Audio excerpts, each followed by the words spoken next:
Good afternoon, everyone.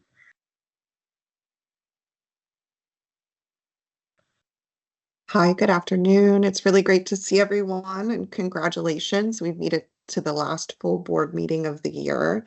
It is so great to see just such a robust turnout from every one of the board members today. These issues are so important to our communities and really appreciate your engagement throughout the year. We're going to be getting started here shortly. We have reached quorum.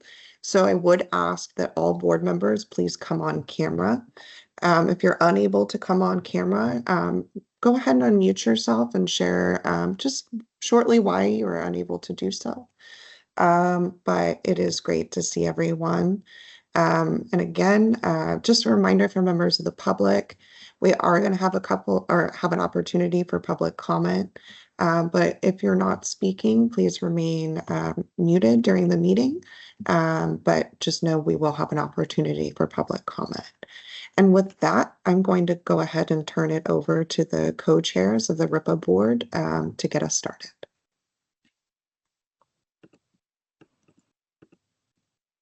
Great. Well, I'm Andrea Guerrero. I'm the co-chair of the RIPA board. From Alliance San Diego, I am an appointee of Senate President Pro Tem Tony Atkins, or former. And I invite us all to just do a quick round of introductions. And Angela, do you want to introduce yourself? Sure. Thank you, Andrea. Good afternoon, everybody. I'm Angela Sierra. I am the co-chair of the RIPA board with Andrea, and I'm Attorney General Rob Bonta's designee on the board. Let's see, I'll turn it over to Rich Randolph. Good afternoon, everyone. Rich Randolph. I am appointee of PORAC, Chief of Police here at Cuesta College in San Luis Obispo County, and glad to be here to work with all of you and take this to the final round. I'd like to pass it off to, can't see her, but Miss LaWanda. Thank you, board member. Hi, my name is LaWanda Hawkins, and I was appointed for the second term by our Governor Newsom. And I'm going to turn it over to board member Sean. Hi, good afternoon. Sean Talese. I'm the appointee on behalf of the California Police Chiefs Association. Sure. And from there, I could pass it over to Pastor Kreiner.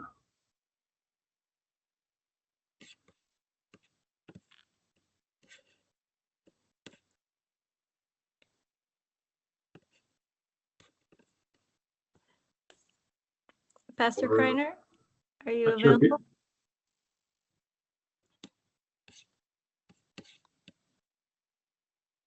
Perhaps we can circle back. Yeah, somebody take it away. Amina Kazi, would you like to introduce yourself? Everyone, good morning. Amina Kazi. Go ahead. I'm sorry, can you hear me? Mm-hmm. Okay. Amina Kazi, Co-Executive Director of Peace and Justice Law Center, and I'm an appointee by Attorney General Rob Bonta, and I will pass it on to John Dobard. Good afternoon, everyone. John Dobard, Vice President of Policy and Programs at Catalyst California, and an appointee of Speaker Emeritus Anthony Rendon. I will pass it to Board Member Green. Good afternoon, everyone. Captain Darren Green with the California Highway Patrol. I have been delegated this responsibility by my commissioner, Sean DeRee, and I will pass it along to, let's see, who has not gone yet. The names are fuzzy on my side. Whoever hasn't gone yet, feel free. And then we'll put Riverside. I'll go. I'm the sheriff of Riverside County and the representative from Cal State Sheriff's Association. Thank you. Do you want to pass it on? I think to Chief Talese, unless he's gone already. He's gone. How about Brian Kennedy? All right. Hi, Pastor Kennedy. I serve at Mount Zion Church of Ontario and was brought in through Attorney General Becerra. And I will be on camera in about 8 minutes. Okay. Next person. How about Manju Kulkarni? Hi, everyone. Manju Kulkarni, Executive Director of AAPI Equity Alliance and co-founder of Stop AAPI Hate. I'm an appointee of Speaker Emeritus Rendon. Thank you. How about Suli Diallo? Yes, thank you. My name is Sule Diallo. I'm a supervising deputy public defender, Riverside County Public Defender's Office. I am an appointee of the California Public Defenders Association. And I apologize, I do not know who has gone or who hasn't gone. Okay. How about Lily Kajavi? Hi there. Thank you. I hope you can all hear me. I'm an appointee of Attorney General Bonta's office and a professor at Loyola Marymount University in Los Angeles.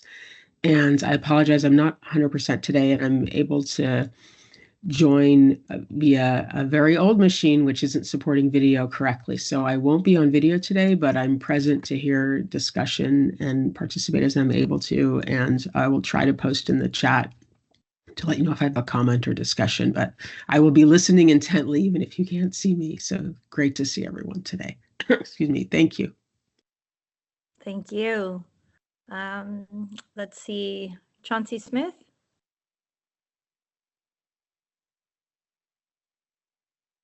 I think we can't hear you.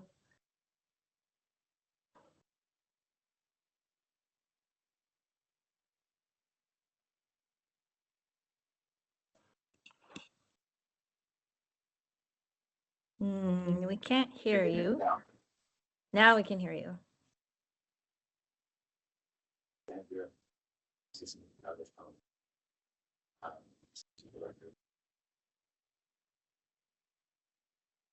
You're coming in and out.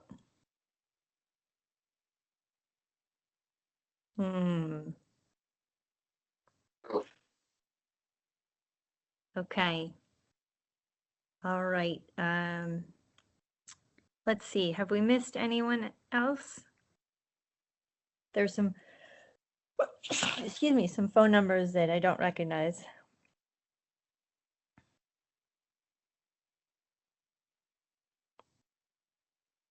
DOJ staff, can you help us if we've missed anyone?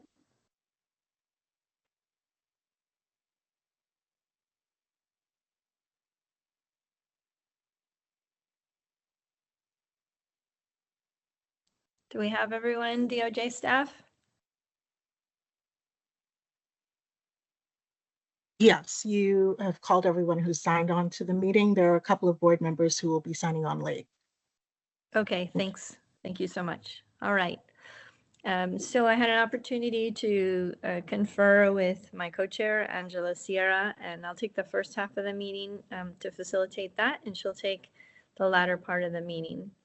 We have a big agenda ahead of us, so we will try to move forward as quickly as we can to finish on time. Today is the day that we will finalize the recommendations that we left off with. And we will also take a vote on approving the whole report. And we will also determine who we would like to be our co-chairs for the coming year. So those are the votes that we'll take. In addition to that, we'll have a DOJ update. We will hear from the public, and we'll have an opportunity to discuss what we want to work on going forward. So that's a lot to do. Appreciate your patience. Hopefully everyone was able to eat and drink something before we sat down. We will look for some breaks to do that as well. So let's get started. The first order of business is to review the minutes. So I'll give everyone a few minutes to review those. They were in your meeting materials. They are attached to, I believe they're attached to the calendar appointment that you received.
And when you feel ready, if anyone would like to make any suggestions regarding the minutes, comments, I see that Angela, you have your hand up.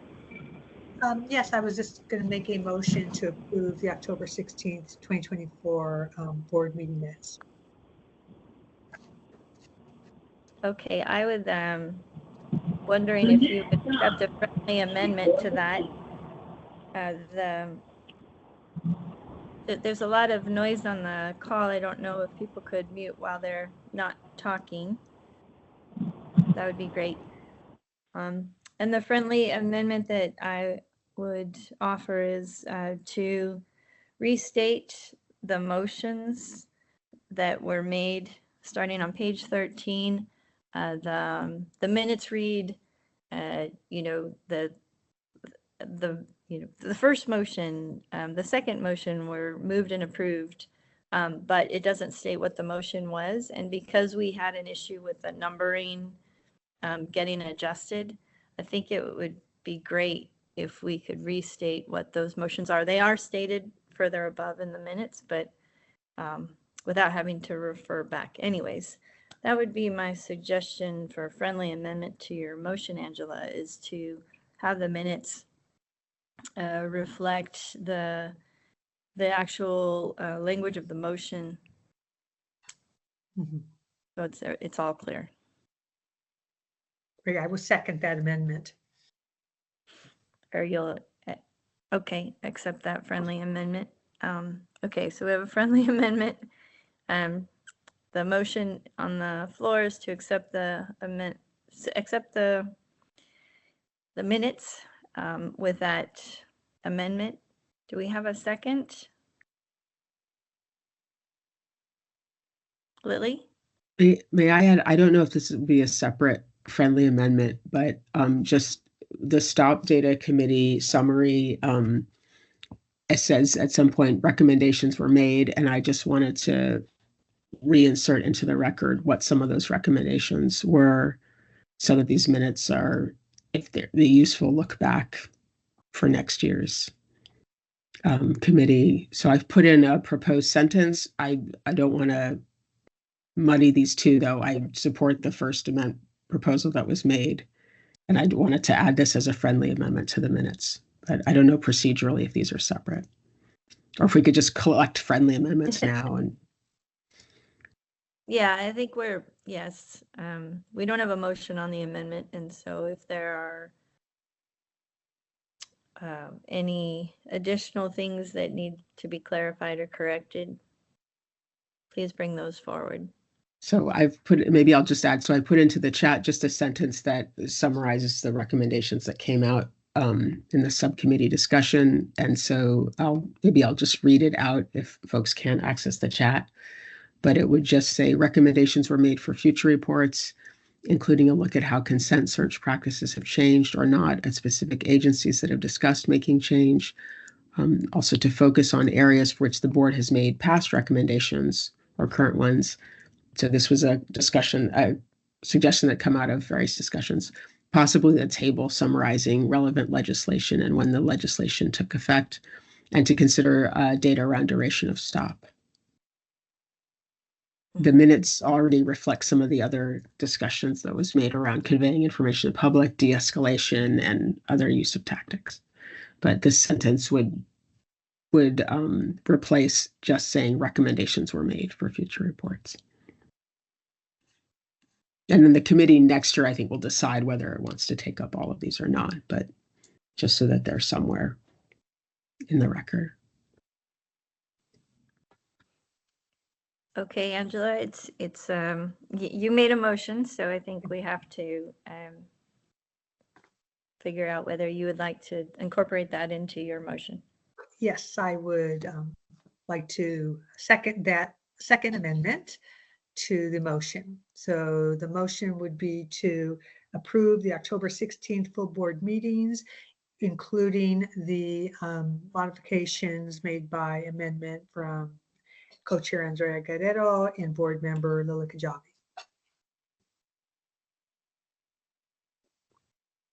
May I second that motion? Or Yes, thank you. That's Manju Kulkarni. Okay, DOJ, do you want to call a vote? Yes, thank you.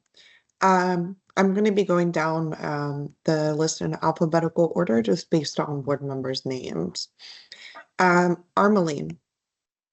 Aye. Armeline votes aye. Bianco. Aye. Bianco votes aye. Kreiner. Aye. Kreiner votes yes. Diallo. Aye. Diallo votes yes. Dobard. Aye. Dobard votes yes. Green. Aye. Green votes yes. Guerrero. Aye. Guerrero votes yes. Member Hawkins. Aye. Hawkins votes yes. Member Kennedy. Aye. Kennedy votes yes. Kajabi. Aye. Kajabi votes yes. Kulkarni. aye. Kulkarni votes yes. Kazi. Aye. Kazi votes yes. Randolph. Aye. Randolph votes yes. Member Sierra. Aye. Sierra votes yes. Member Toulouse. Aye. Toulouse votes yes. Chauncey Smith.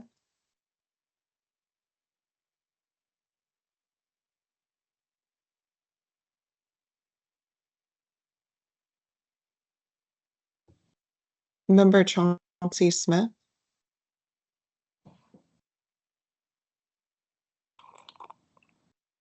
I believe he said yes in the chat. Chauncey Smith says yes. Thank you for that. And with that, unless I've missed any board members, please speak up. This was unanimously approved by the members of the board who are in attendance today. Thank you. Thank you. Moving on to the next item, we have some updates from the Department of Justice. Hello again, everyone. Just a few quick updates for folks. So we have statutorily mandated tables. These are tables that we're required to produce by statute. And they have been desegregated into two separate tables for counts and numbers and percentages.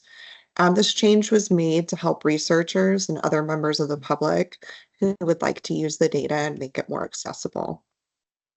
The second announcement we wanted to make is board members will be able to provide edits to the draft during the meeting or by close of business at 5 p.m. today.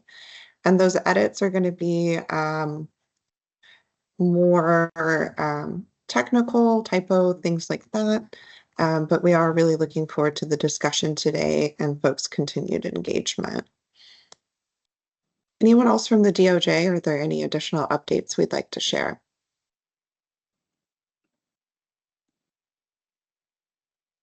Hearing none, I'm going to go ahead and turn it back over to our board co-chairs to continue with the meeting. Thank you. Thanks for those updates, and especially thanks for being responsive to the board member and community concerns about being able to view and work with the data by disaggregating the data, the numbers and the percentages. I really appreciate that. Okay, next item is to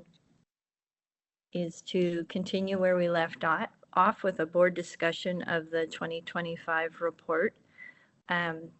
We left off with, just give me a moment to pull up my notes, with talking about the civilian complaints chapter and the recommendations there that we wanted to make, and then also the accountability SB2 recommendations. So what I propose we do for this conversation is that we have a conversation about what we would like to see done, any changes made. Then we invite public comment.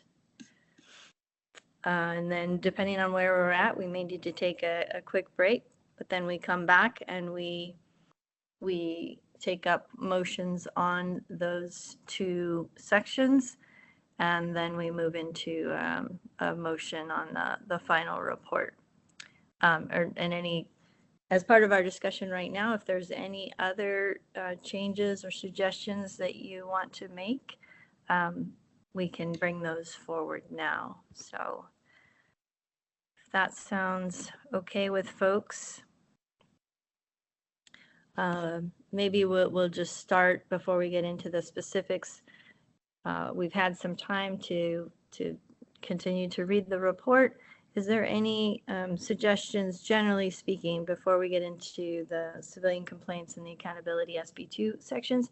Are there any additional suggestions that you would want to make to the DOJ staff about the report?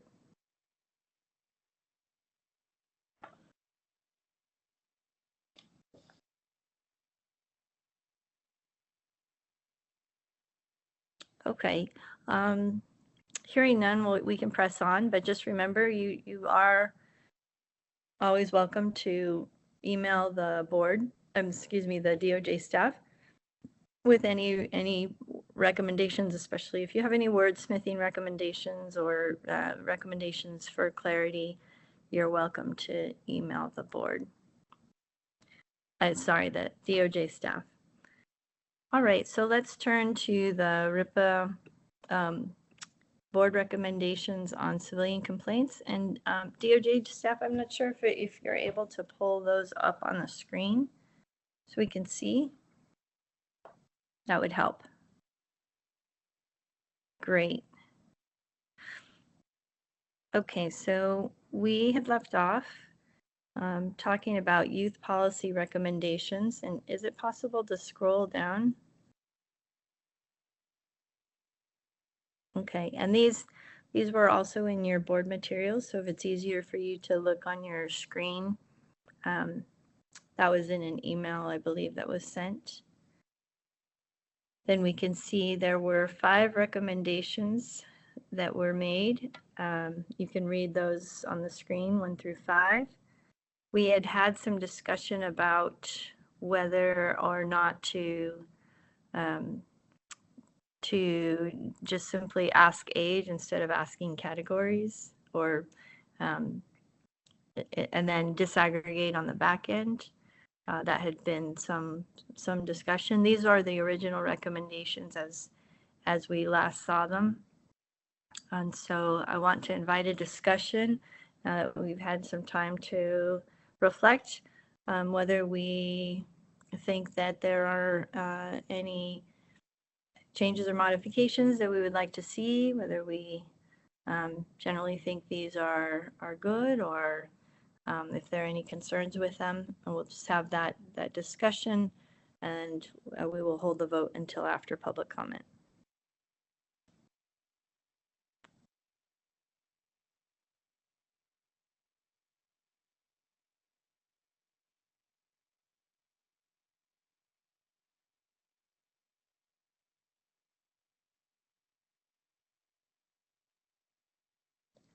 Give everyone a chance to just refresh their memories about these 5 recommendations.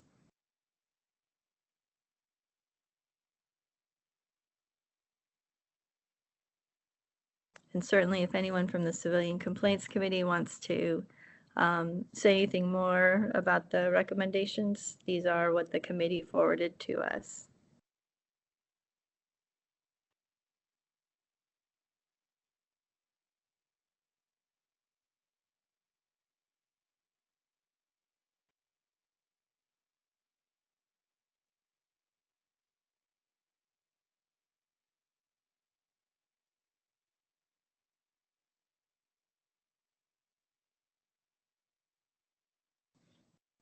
Okay, well, would anyone want to offer any thoughts on these, or are we feeling like these are fine as written, as forwarded to us?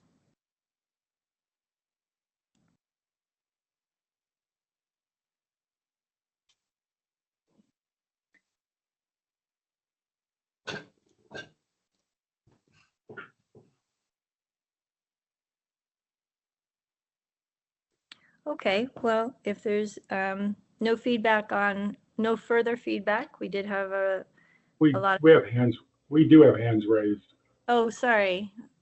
With this, let's see. Let me see if I can. Is your hand raised? Yes, Okay, but I was numbered. I was the second. I think Sierra was one. Okay, all right. Angela, Sierra was one. Okay, now I see the hands. Go ahead, Angela. Yeah, no, I will just defer. I was just going to mention that I do, thinking about the last meeting, we did have quite a bit of discussion around these, which I think were very helpful. I'm not sure though. I can't recall right in this moment if we had made any changes to these then, but if we had, these would be reflected in what we're seeing today. That's what I understand. This is where we left off at the last meeting, correct? I think these are go ahead. DOJ No, staff? these are the clean recommendations. They do not reflect the edits that were made during the meeting because those edits were not voted on or approved. So these are blank slate. Okay. Would we be able to see those edits that we were considering? Yes. Yeah, I think what would be a little cleaner for us today is, because we didn't settle on them, is if people brought forward their thoughts on these recommendations as they were forwarded by the committee. And so I had seen additional hands. I had seen Sean Thulis. You want to offer your thoughts? Absolutely. So Member Solis here. I disagree with the language in the first paragraph where at the end it says specifically the board recommends. I think that's a broad term where it should say either the split board or majority board, because the law enforcement groups on this board didn't recommend these. And I think it gives the false representation that we as board members support this, representing the major law enforcement groups in the state.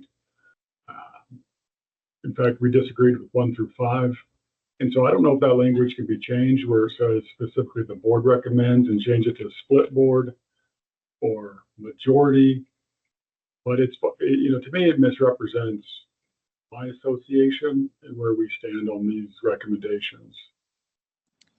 So you bring up a point that we were going to bring up later with regard to the full report, which is that we make recommendations throughout the report, and the report was going to reflect that the recommendations are of a majority, so they are what they are what we vote on. So that's not necessarily something we need to say each time. I think right now what we need to do, because we never took a vote on these, is we need to have an understanding of whether board members have any suggestions for improving these recommendations before we take a vote. So do you have any input on the recommendations? Well, my recommendation is to table 1 through 5. Okay, do you want to say a little bit more about that? So it's always interesting, which I know that the definition of youth in the state's been changed and modified, but I think anybody that can buy cigarettes, can buy alcohol, can vote, can serve their country, are probably not youth. And so again, this is undue burden on all the law enforcement groups to change our forms to indicate the youth was under 17 or the youth was under 24. This is a huge lift. It's unnecessary. It won't show anything I think the majority of the board is hoping to show. But I can't speak on that behalf, but that's my opinion. Okay, thank you for sharing that. So your concern is the capturing of data for folks who are under 17 and 18 to 24. Again, that would be like saying if somebody was over 65 and the police use force, it's elder abuse. I mean, to what point do we draw the line? Specifically number 5, when you think the host is going to review the peace officer's conduct based solely on age, the penal code does that, right? If there's a certain type of crime committed by a peace officer based on the victim's age, there's an enhancement of incarceration or other things, but it's a very broad stroke on many of these, chairperson. Mm-hmm. Okay, thank you. I had seen, I believe, Manju, you also had a hand up earlier? Did you want to? I had wanted to proceed with the motion, but I understand people have comments, so I would hold that till after all the comments. Yeah, we're not gonna, as I set forth before we started this conversation, right. We're gonna have a conversation, then we're gonna hear public input, and then we're gonna invite motions. So this is conversation right now. Do you want to provide input on the conversation? I guess I would just say that I do support. I understand what Sean had raised, but I think it is important to understand, especially for those individuals who are 17 and younger, they are not adults. And so the extent to which there are actions taken against them, I think it would be important to know that and to record it. That's all. Mm-hmm. Thank you. Are there other people who, yes, Chad Bianco.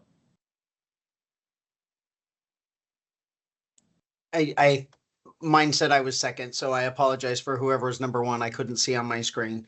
I'm just going to second everything that Chief DeLee said and just point out that words mean things. And even in the last comment, we said that a juvenile is under 18. So they're either 18 is the legal definition of adult. So for this board to start calling 18 to 24 youth, and in previous discussions over the last 2 years, we've gone all the way up to 26 and called them youth. And the fact is they are not. Anyone over 18 is considered an adult.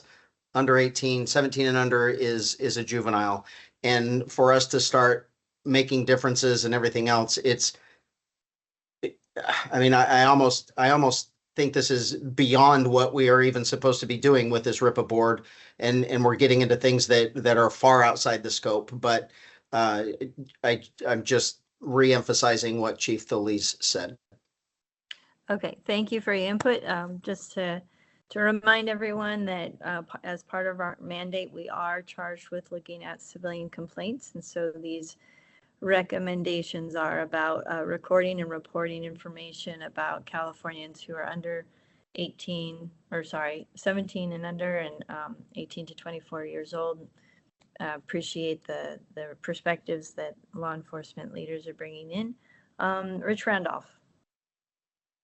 Thank you so much, Andrea. I also have to agree with Chief DeLeese and Sheriff I think this is beyond our scope, and I think we're doing an overreach here. And the other thing I'm talking about is when you do a data entry, when you do a RIPA entry, and I just did 5 last week for my agency, that data is already collected.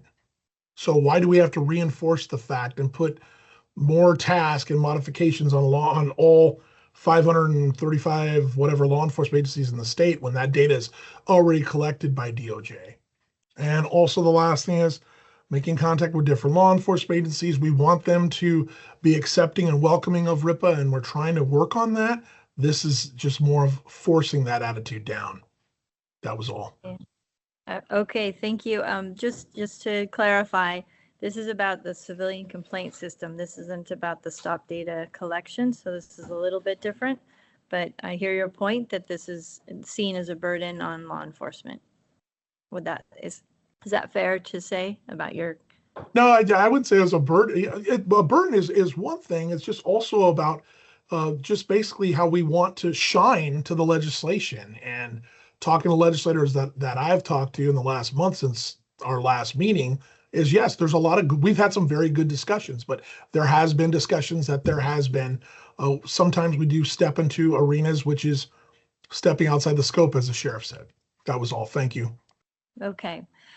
Yeah, so again, civilian complaints is part of our mandate, and I think to narrow the question or the concern is whether we should be capturing information and reporting information about these specific age categories as recommended by the committee. Angela.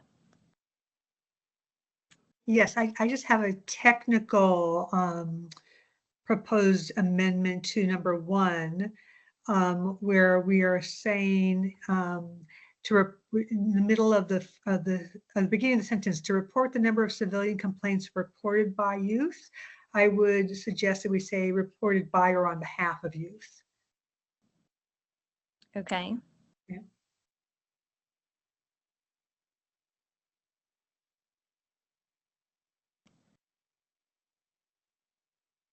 It would be great if somebody from the Civilian Complaints Committee who was part of making this recommendation could speak to the intention behind capturing information about Californians who are 17 and under and 18 to 24.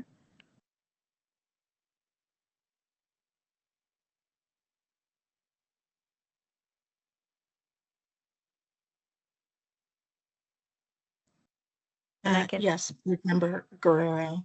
The team that looked at this wanted to ensure that transitional youth, and that's 18 to 24, they're also captured because the definition of adolescence has expanded to include that age group.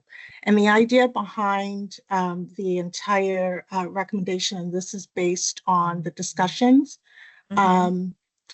during the committee meetings, and I'll actually turn it over to Dr. Armelin, who was at the meeting and discussing this recommendation.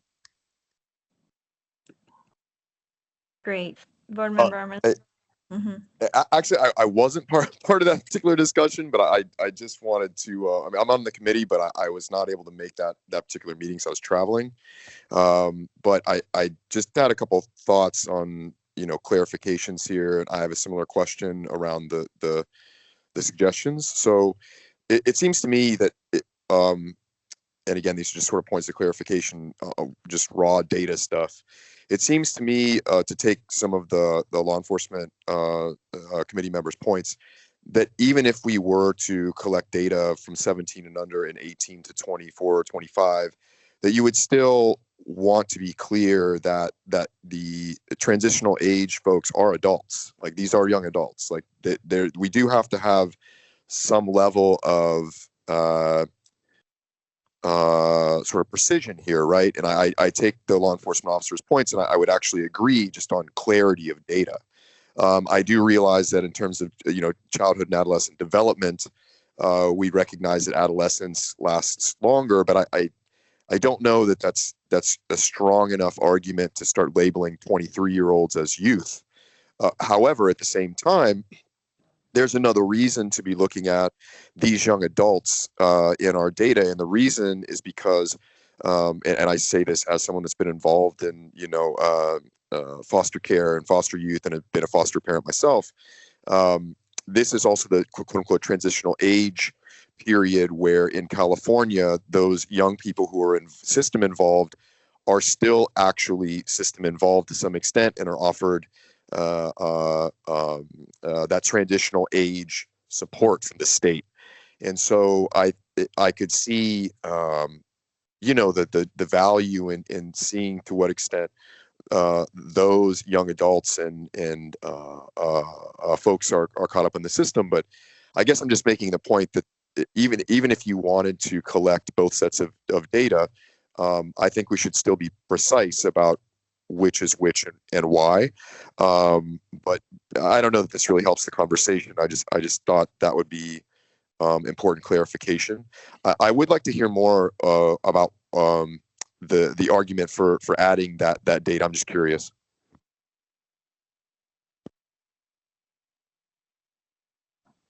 Okay, so what I hear you say is that perhaps instead of just using the descriptive words of youth, we simply just state the age categories.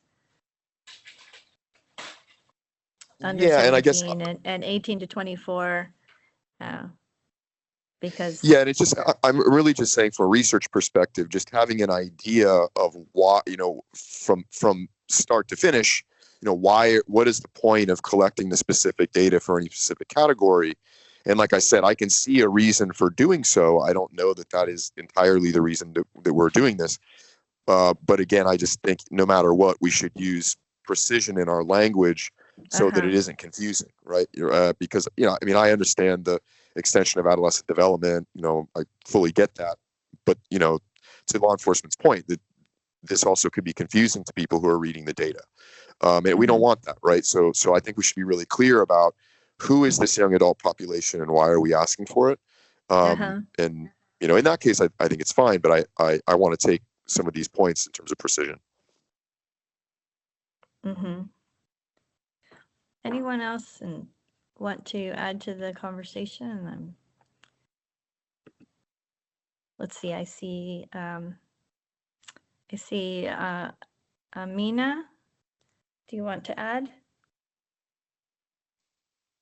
Yeah, just a minor point as well is that, I do help clients fill out letters of complaint or personnel complaints. And I'm wondering if we're trying to capture their age at the time of the underlying incident, because sometimes we do fill out complaints months later, and that could change that kind of age category they're in. So I would just add that qualifier, who are 17 and younger, or complainants who are 18 to 24 at the time of the underlying incident, if that's what we're trying to capture.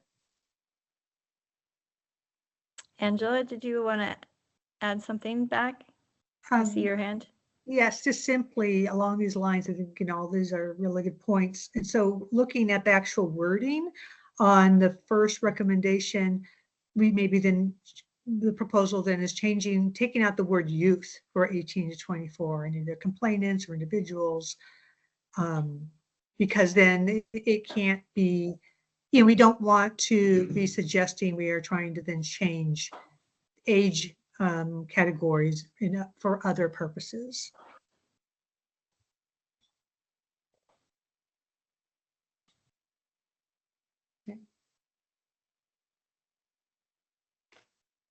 Okay. So the idea would not use youth for 18 to 24. It would just be complainants who are 18 to 24. Mm-hmm. I think right now that's still in here. Okay. Right. Okay.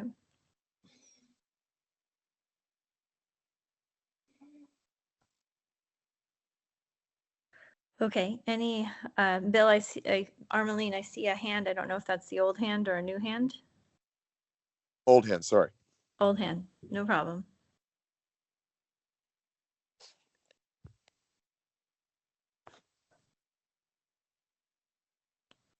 Okay. Any other thoughts about this section?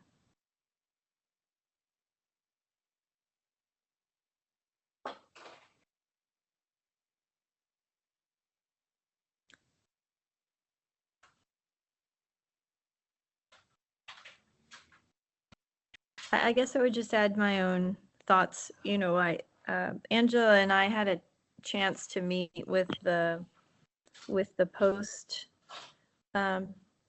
leadership team, and get an understanding of where they're at in everything that they do, but it's specifically in their implementation of SB2. And it's clear to me that they're in the early stages yet, and they're still building staffing, and they're still putting guidelines together and all of that. And we had a productive conversation about what the work is ahead. And so, you know, we have recommendations here regarding post, and then further down that relate to SB2. And I just wonder whether it's too early right now to be making these recommendations when they're still in the middle of putting together their guidelines and their program. So that would really be about number 3 in particular, and number 5, actually, and number 4, which go to the decertification process. And I just wonder whether it's premature to be weighing in on those 3 through 5. And I don't know if anyone has any thoughts on that in particular. I do, given that we just did a whole report focusing in on youth, it seems natural to me that we would benefit from seeing reporting out of information about young adults and youth, people ages under 18 and 18 to 24. That makes sense to me. And if that's important to us, you know, to recommend that the complaint forms that local law enforcement agencies have, that they include a drop-down box for these age categories. So, but 3 through 4, I just wonder if we're just premature in that. So, Chief Toulis. Thank you, Chair. 3 through 5, I meant. Go ahead. No, yeah. So just briefly on number 2, one, when I see the terminology drop-down box, you know, we don't do them electronically. So drop-down box indicates that there's an electronic feature. We're not going to build a platform to do this. So that language might need to be changed. But I'd just like to reiterate my opening comments. I think in light of even what you and Sierra discovered, we need to table 1 through 5. Let's table that, bring it back. We have 2025, see where post is,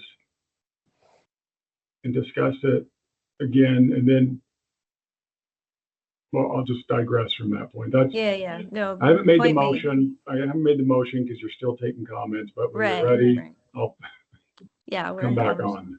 Okay, thank you. Yeah, appreciate that. Angela. Yeah, I think, you know, you make a really good point. And as you're going to be discussing in the SB2 recommendations about us suggesting some, you know, wait and see given where post is in the newness of SB2, and ensuring we're moving forward with, you know, the best data we have and being as thoughtful as we can be. And, you know, now looking at these again, in particularly 3, 4, and 5, if the board does agree with our suggestions about the SB2, which we'll be talking about momentarily, it seems like 3, 4, 5 should be also tabled if we're going to table the ones that we're considering tabling for SB2. So I think that's a really good point. And 1 and 2, I see it a little differently. I don't feel strongly about that. I mean, if to the extent that if we think as a board that more information, if there is more information about 1 and 2, that would be helpful, but it seemed like that is distinctive from SB2. Mhm. But definitely for me, 3, 4, 5, I see that for consistency purposes. To Mhm. perhaps do that.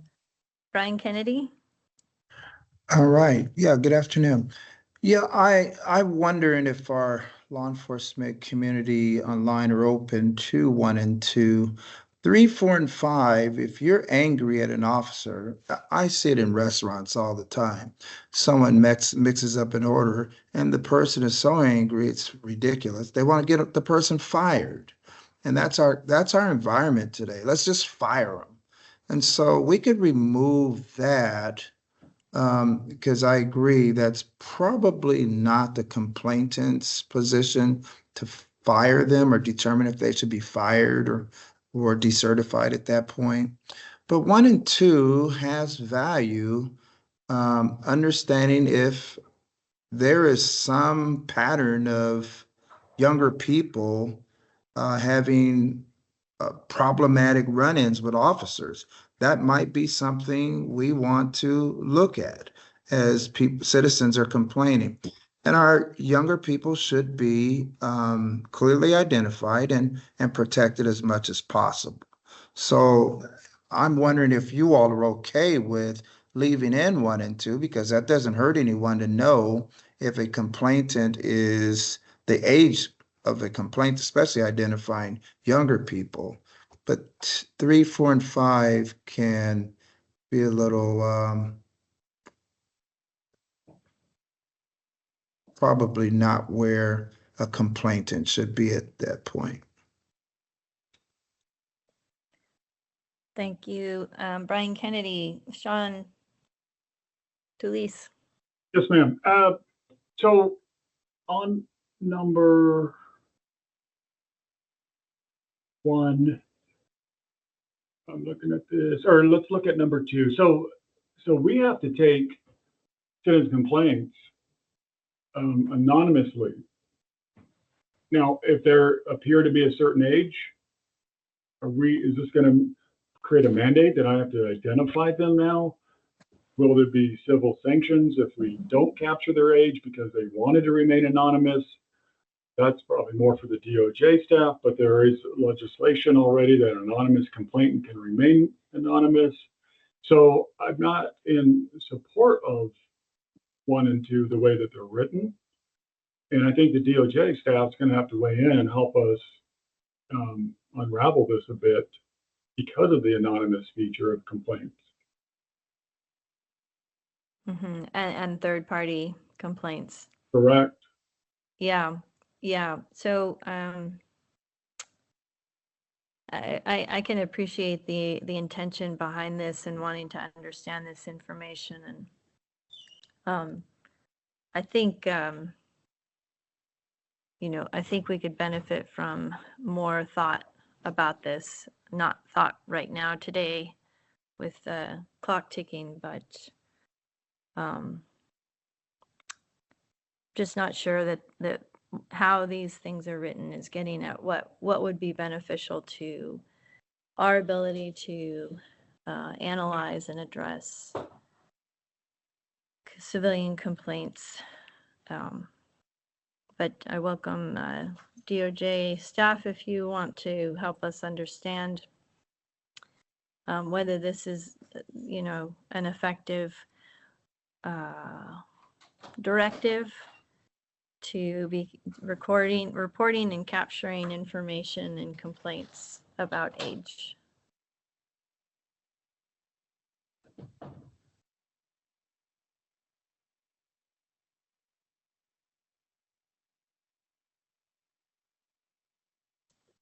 Chauncey Smith. Can you hear me? Yes. To account for what we just offered up, could we just include a qualification for instances in which it was an anonymous complaint so that everything else still applies? And that kind of offsets the issue. Do you have a word change suggestion? I'd have to think about it. Give me a second. Okay.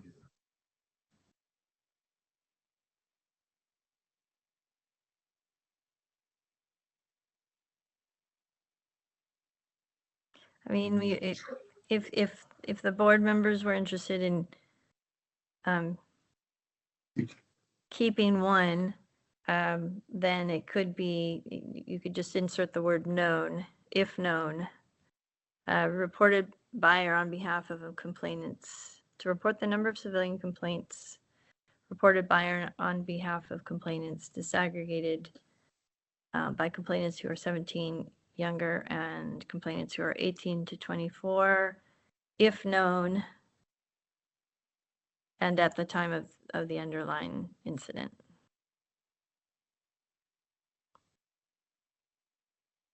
And or perhaps it's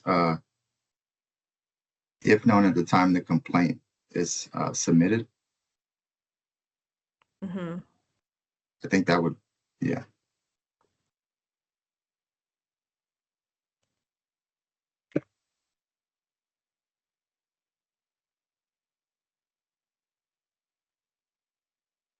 Yeah, so maybe the clause, if known at the time, that clause actually works better at the end of the paragraph.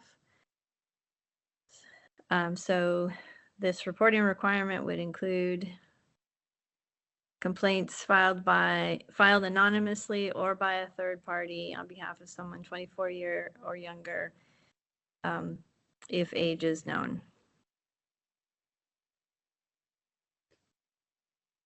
Or if age is known or volunteered.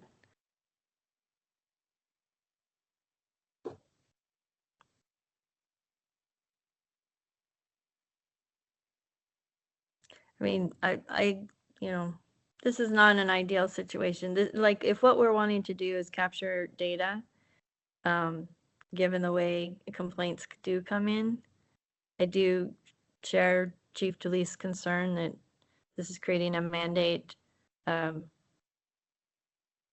to generate imperfect, unverifiable data. So I guess, yeah, I don't know if there are any additional concerns or questions about that. Brian Kennedy, you have a hand up. I don't know if that's old or new. It's a new hand. Okay. I am trying to understand. I don't think you can verify anyone's age when they're submitting these complaints anonymously. But I do think it's important for law enforcement communities to know if they're getting an unusual amount of complaints from a certain age group, especially minors. So I'm trying to understand, what is the harm in these two questions?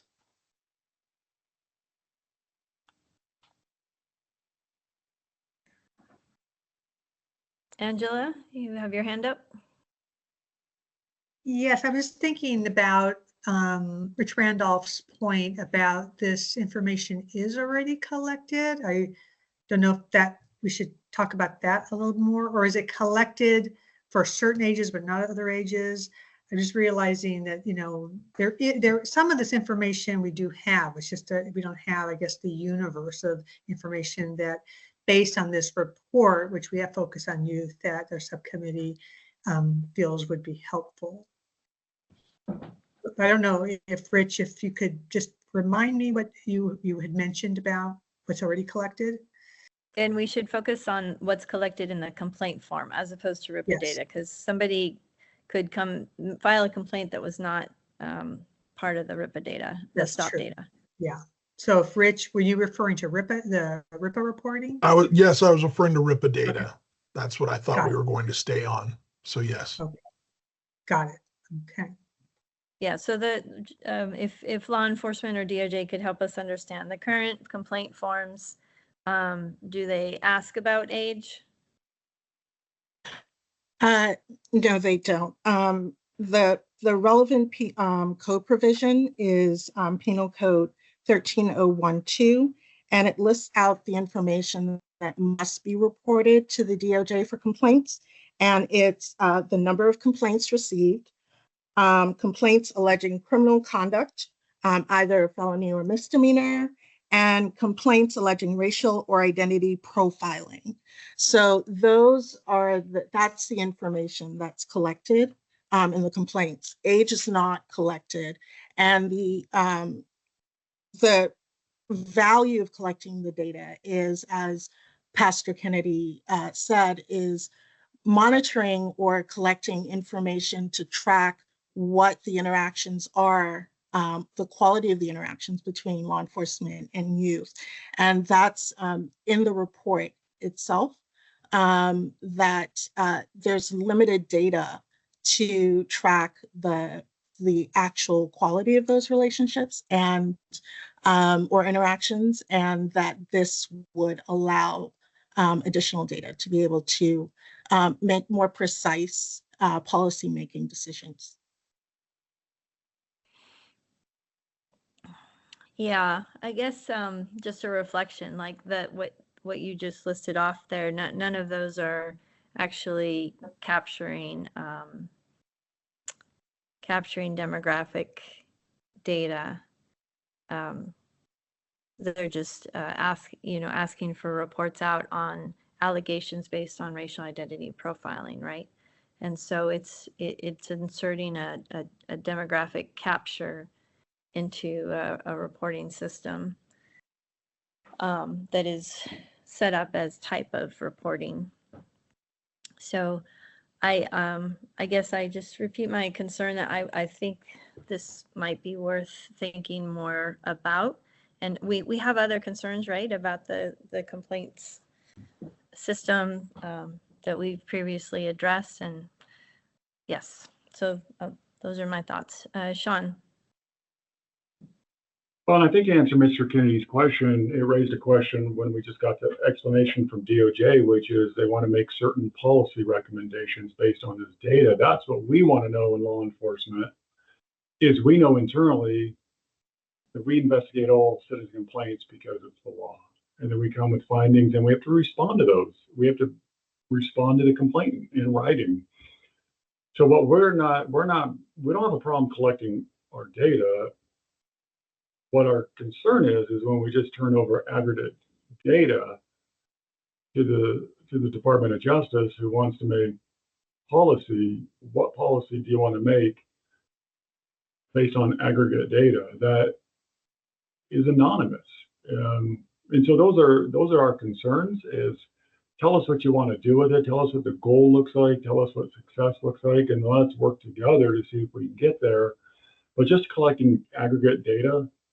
You got to remember already, with what we already collect, a conservative number is 800 cops are taken off the street in California every year because of RIPA collection. How many more cops do we want to take off the street to collect data, and we don't have any idea what it's going to be used for or where it's going? That's my concern. Yeah, I mean, it's a little different because it's the complainant who's offering up the information, and then it becomes part of the aggregate reporting. But okay, I think we've talked a lot about this. Is there any additional new thoughts on this section?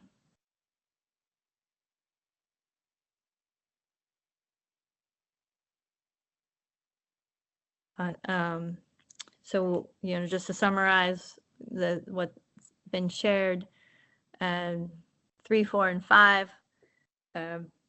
Several board members have expressed concern about weighing in on the decertification process when it's just getting underway.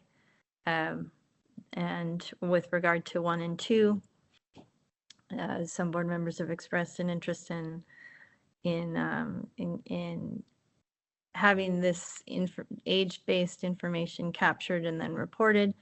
Others have expressed concern about whether it's about the efficacy of and the clarity of intention to do this, and whether we need more time to think all of this through.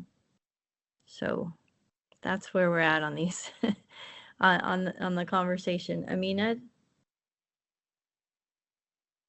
Yeah, I'm wondering if we can do as we did with other policy recommendations, is make a recommendation to the legislature to explore something.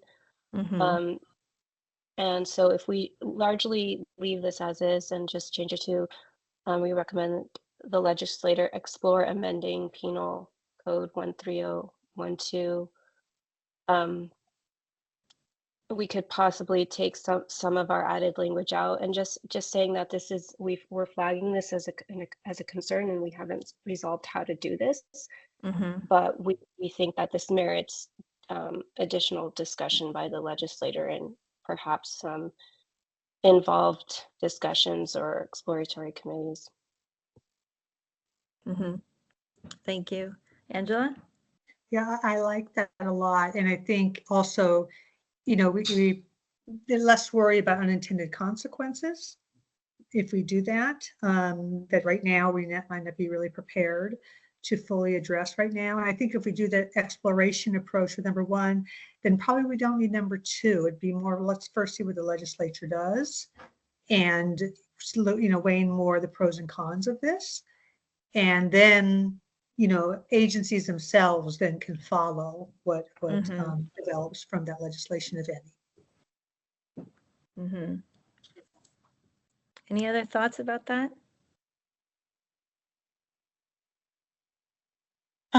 On behalf of the DOJ, we just wanted to note that this information about complaints, it's collected by law enforcement and reported to the DOJ. And the statute requires the DOJ to just receive that information on complaints from law enforcement agencies, but the DOJ does not generate this information, and it comes directly from law enforcement agencies. Are you saying that law enforcement is already submitting information about ages? No, they're submitting information about the number of complaints they receive, the number, whether or not those complaints allege felony or misdemeanor conduct, and whether or not those complaints allege racial profiling. So they are collecting that information, and the racial profiling information is collected using a Dropbox on complaint forms. Right. Yeah. No, I think the concern was that that's about type of complaint as opposed to collecting actual demographic data. So it's a different thing. So Amina's made a recommendation, an exploratory recommendation with regard to the first one. Angela suggested that if we do that, then we don't need the second, and there have been a number of concerns about 3 through 5 that maybe those are premature. So any other thoughts before we move on? And of course, we'll hear from the public before we take a vote, but that's where I see us right now, is really focused on one and converting that into an exploration to open the door for a conversation with the legislature, at the legislature, about this concern that's been raised in the report. Any additional comments?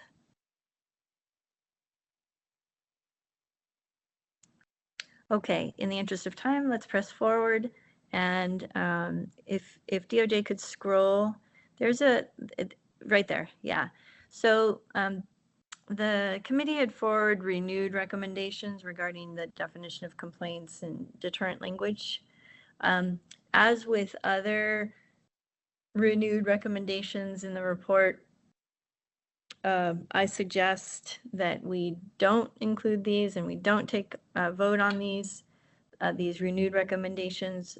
These are from prior reports, and there they sit. We don't need to act on them again. That's what we decided in the last meeting, and that's what I recommend we do here, that we don't repeat. That's not a good use of trees and paper. and that we just leave those where they sit already in prior reports. We can refer to them in the body of the report, and I think ours does already, and we leave them there. We've already voted on them. We don't need to vote on them again. So I suggest that we move on. Questions asked and answered. And let's move on. DOJ, can you scroll? There we go. Okay, so now we're on to accountability slash SB2. SB2, for the members of the public who may not be familiar with it, that term is Senate Bill 2. It is the bill that introduced decertification of police officers. It was passed in the 21-22 legislative session, and it is just now underway. And so there was an accountability work group that came up with some recommendations. We had some vigorous and contentious conversation about these recommendations in the last meeting, and Angela and I had a chance to confer while we were meeting with Post leadership last week. And as I alluded to in the previous section, I think some of these may be premature and would not be ripe for us to weigh in on. We can take these one at a time so we can come to some conversations about these. But we have to remember that they're still staffing up over at Post to implement SB2. They're still putting together their guidelines. Yeah, we should give some space and room is my sentiment. In terms of our role, the RIPA board has an important role to play, a statutory role to play in looking at policy and practices as they relate to racial identity profiling. That also includes training. We have a statutory role in looking at training as well, post-training. And so I think the other thing to keep in mind is if and when we do make recommendations to Post about decertification, that we are really focused on those that would relate to racial and identity profiling, because that is the focus of our mandate. And so there is a first recommendation that was made for the legislature to enact additional legislation for a statewide public awareness campaign about SB2. I recommend that we table that. We do not proceed with that one. I think it's just too soon. With regard to the second recommendation, well, I'll pause there. We should do these one at a time, but I don't know if people feel differently than that. I just think it's premature to be asking for more legislation on top of legislation that is only just now being implemented. Sean. Just something to think about. I agree with you to table this. But when you do bring it back, and whether I'm on the board still then or no, just something to think about is we only keep video body-worn camera for a certain amount of time. So as you look on number one and you look to encourage the public to go to Post directly, by the time Post reacts or acts, I think you're missing the mark. I mean, because it's like, well, we distrust law enforcement, so we're going to reach out to Post. By the time Post staffs up or can do anything about these citizen complaints, we've already purged everything, right? Because we can't afford to keep body-worn camera forever. So you're really hindering your own efforts. Where if we encourage the public to come to us and go to post, let's say, at least then we're obligated to preserve the body worn camera. Secondly, when you don't want to give the funds directly to law enforcement, but when you want to give them to community-based organizations, they don't have any oversight. I mean, we've seen that community-based organizations misspend money or don't spend it appropriately often. And so the most accountable groups there are law enforcement groups. We have to give an account of public funds. We have to account for it. Activist groups do not. So just a couple thoughts there.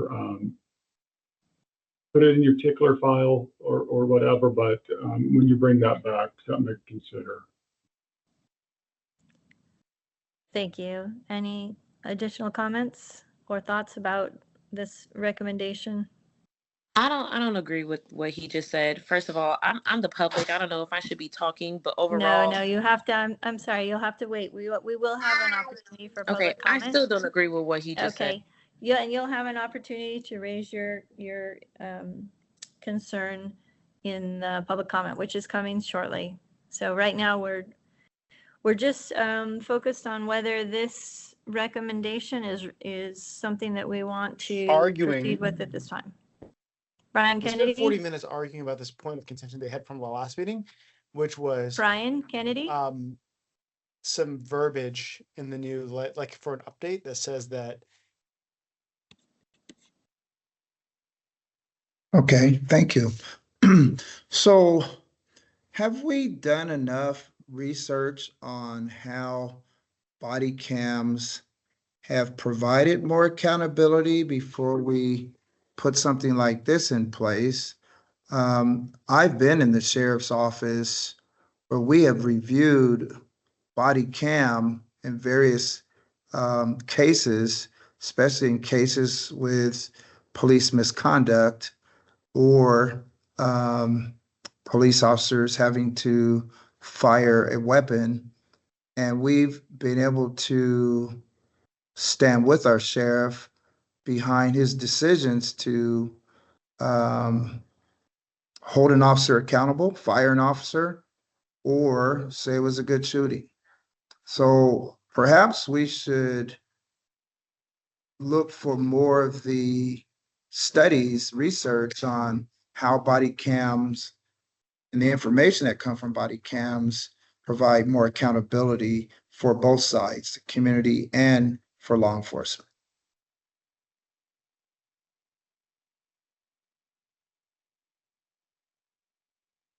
We can't get that if we take the money away.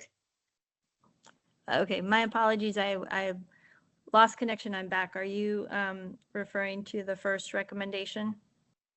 Yes, I was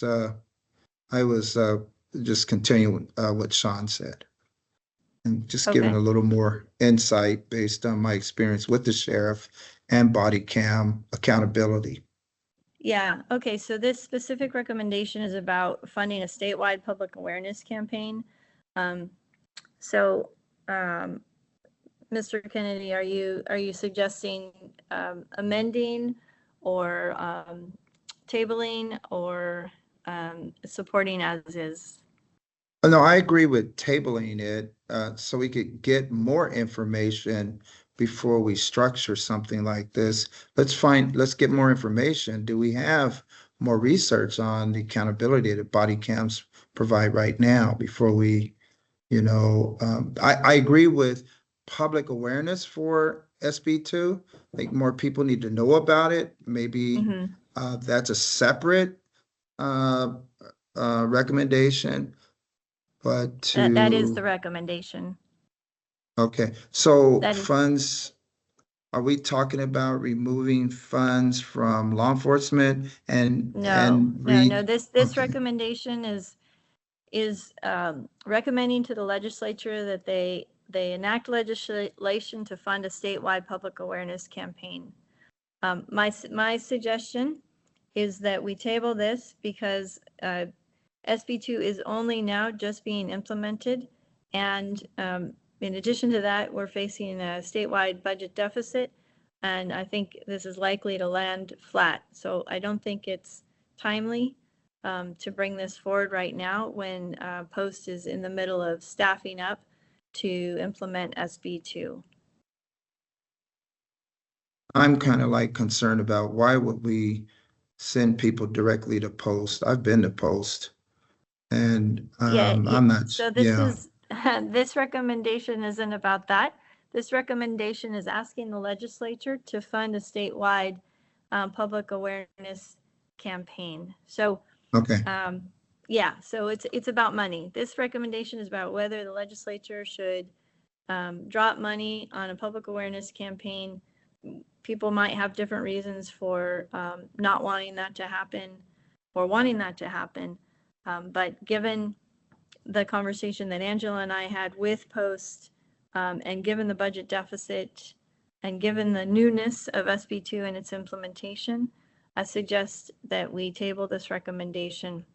By table, I mean we don't put this in the report at this time, and we monitor the implementation of SB2, which is just now underway.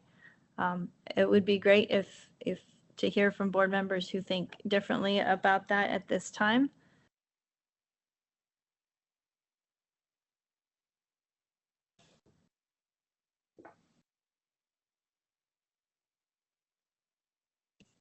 Okay. I'm going to take silence as consensus. Lawanda. Hi, this is Board Member Lawanda, and I understand what Pastor Kennedy is saying regarding SB2 because we were at the last meeting with Post, and this did come up. The problem is it did pass, but the community as a whole here in the state of California is not aware of this bill. And without a public service announcement, people are not aware that they can regarding this bill. And that's what the problem is. Very few people know about this bill. And that's what the public service announcement came in. They felt as though it needed to be a public service announcement to let people here in the state of California know about the passing of SB2. And that's it. Okay, thank you. Other thoughts? Chauncey. Yeah, here in Rwanda, I don't see much harm with public awareness about legislation that's been passed. So I think it only can be actually beneficial, actually. Say that again?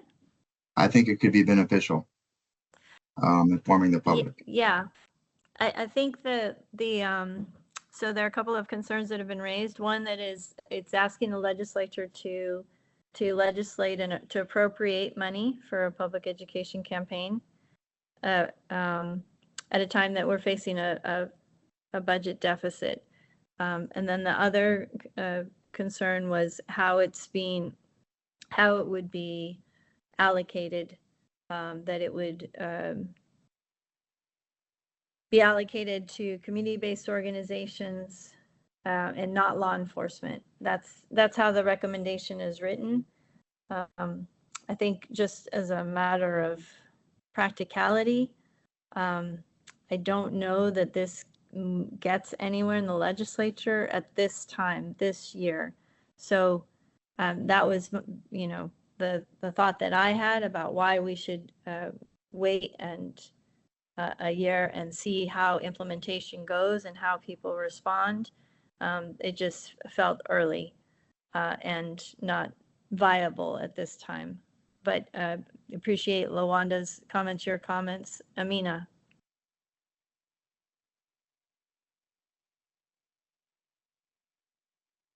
Amina? Yes, sorry, quick comment and a question. First of all, I do work for a nonprofit organization.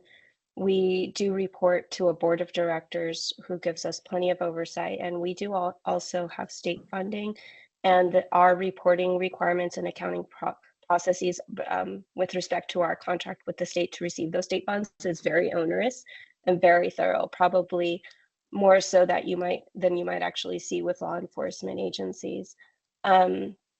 Secondly, I guess my question is for Andrea and Angela. what in your conversation with Post made you think that the public awareness campaign is premature? I guess I just didn't get that piece of it. And if you could expand on that a little bit, I think that would help me at least to understand this issue. Thanks. So the legislation is new and the implementation is happening right now. And I personally think that a statewide public awareness campaign would be helpful. But I think having seen where Post is at in pulling everything together, that it just feels very early to start directing the legislature to do more around Post than what they've already done with regard to SB2. And I worry that if we are going to spend time making a recommendation to the legislature, we should be able to come to them and say what the demonstrated need is, and there just hasn't been a lot of time. If people feel differently, then we can move differently. I just felt very, very new. They are literally like still hiring. That's your personal opinion. That's not business related. So members of the public will have a chance to speak soon. Okay. I welcome any other thoughts on this particular recommendation. This is Angela. I just wanted to echo your remarks, and that I also think that, by continuing to work with Post, see what their early experiences are, we'll have more data, more information as to in what way to target a public awareness campaign. If we do continue to conclude that would be helpful. And I think we will have a lot more, as Andrea was noting, ability to get traction, with the legislature, with policymakers, if we are coming in armed with more data, more information, and bringing in Post in their experiences with this, as well as experiences of law enforcement in our communities. So I think more work needs to be done. It does feel premature to me as well. Thank you. Okay, any additional or new thoughts? Yes. The more information the public has, the better. And in this area, the public needs to know. So, but my question is, and we find the money to do what we want to do. But my question is, what does, and more specifically, the public's ability to file civilian complaints directly with Post, what does that mean? Yeah, I think, in the interest of time, that's not the recommendation that was made. I think the efficacy of Post's review of complaints is a question worth exploring. And I think that's something that perhaps if people are interested in that, we could explore that in the next report. But this one is already written. We're trying to figure out whether this is a recommendation that we want to include in this report or not. This is specifically about asking the legislature to enact legislation to fund a statewide public awareness campaign. I do a lot of work with legislative bodies. It's not easy to move legislation, and it's really important to go to legislature with something that's ripe and ready, and I think trying to move the governor to include this in a budget is a different kind of a haul, or trying to get the agency or agencies to do this is a different haul. I think the viability of getting the legislator to move on something like this right now is not likely, but possible. And certainly if there are, all we're going to do is make the recommendation. So if there are people who want to move on that and move that legislation, then they'd be more than welcome. But Can we, that was can we, the intention behind tabling it. But I hear a lot of interest from the board in not tabling it. can you we wanna add to that? modify it? How would you like to modify? Remove this section that says, and more specifically, the public's ability to file civilian complaints directly with posts. That's very confusing. That sounds like the community can just skip filing with local law enforcement offices and just directly file their complaints to the state at post right there in Sacramento. That's very confusing. So if we remove that, then I'm fine with moving this forward. I don't think we need to let the government figure out how to fund this. That's not our role to figure out how they fund it, but our role is to submit this, and if they say no this year, we submit it again next year. Yeah, so your recommendation is different than the one that's written here. This section is about SB2 and filing complaints under SB2. Yeah, right. Let's inform the public, yes. But to say, about to SB2. add on to that, now we can just overlook local law enforcement and just file a complaint directly with posts. That's what that sounds like. Well, that's what SB2 is. They can. That's what the Okay. legislation is. And so Okay, So that's what I've I had my needed hand to up for a while, understand. so I'm just gonna jump in here. Fam, we're not talking about that anymore. Like we gotta be efficient with time here. So again, like Yeah. this is not, to me, this is not rocket science. Like I don't know why we're hand wringing over this. If you have a policy like this and the public doesn't know about it, it doesn't work. Period.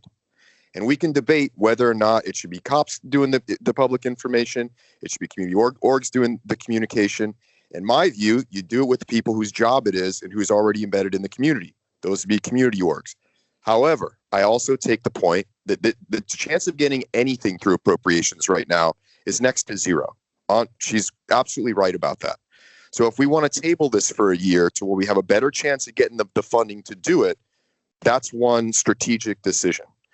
And I'm cool with that if that's what we decide to do, because I do agree. I mean, any kind of appropriation right now, no matter what we're talking about doing, is probably going to get shut down.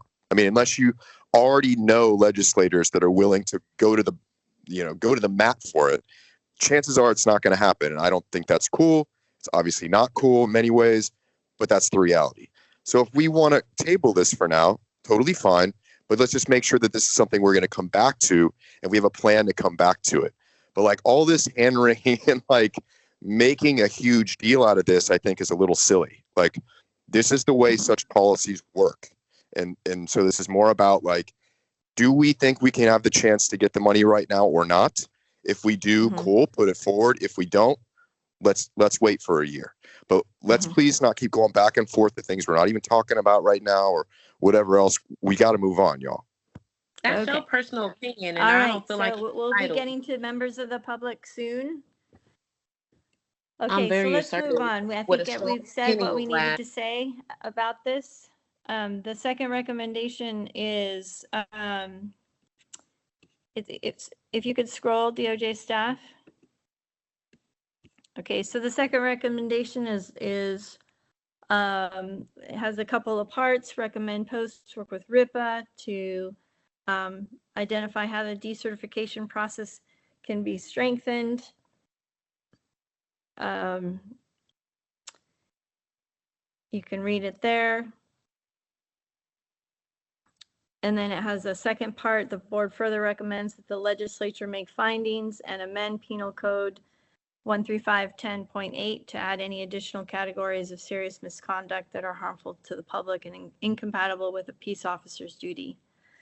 So here is another one where I recommend that we table this, given SB2's recent implementation, that it seems premature to go back to the legislature, ask for additional to amendments to a bill they just passed that we haven't even implemented yet.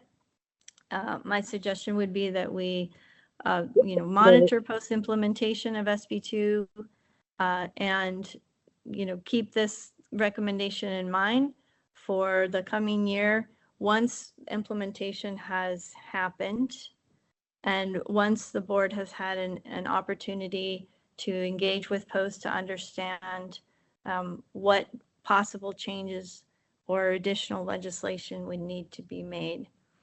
I welcome any thoughts about whether that is something that the board would be comfortable with or not.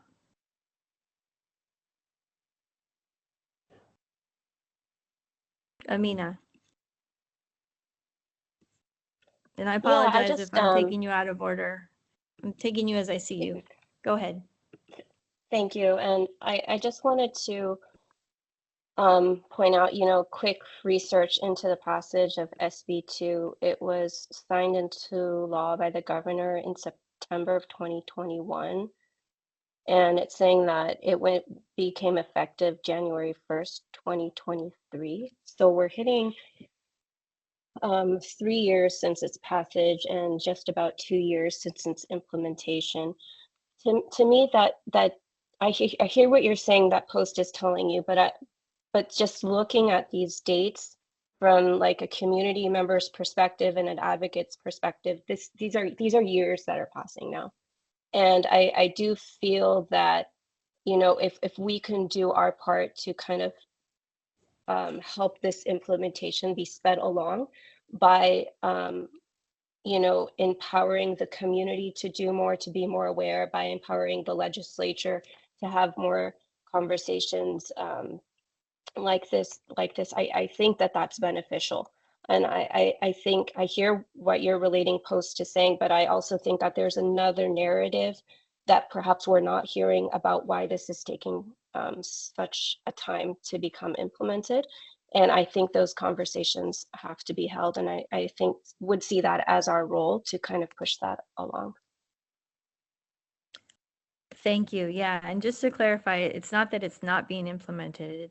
It's being implemented right now. But again, they are still hiring. They are still, they're scaling up. Basically, this is a pretty massive new program, and so that's what was the intention of my suggestion. And again, having worked with the legislature and other bodies, asking them to turn around and start amending legislation that is still in the process of rolling out just feels premature. But if the board feels differently, we can move differently. Sean, did you have a thought? I saw your hand. Yes, Andrea. So I'm just you covered it, but it takes a long time. What people understand is Post doesn't just have a standby army of employees. Once the funding became available, you have to hire for that. You have to pass the background. And SB2 employees are required to live in the Sacramento area because you work out of the Sacramento office. That's not easy to do, to find a workforce, one, housing costs in that area, who's going to take the job, pass the background. This takes time. And trust us, on the law enforcement side, we're anxious for SB2. We want SB2. We have been trying to get a way to decertify the bad apples. So I'm watching it just like you all are to make sure that things move expeditiously but appropriately as well, because these are careers. These are law enforcement professionals. When they've deemed themselves to be unprofessional, we want to remove them, but it does take a long time to gear up for something like this.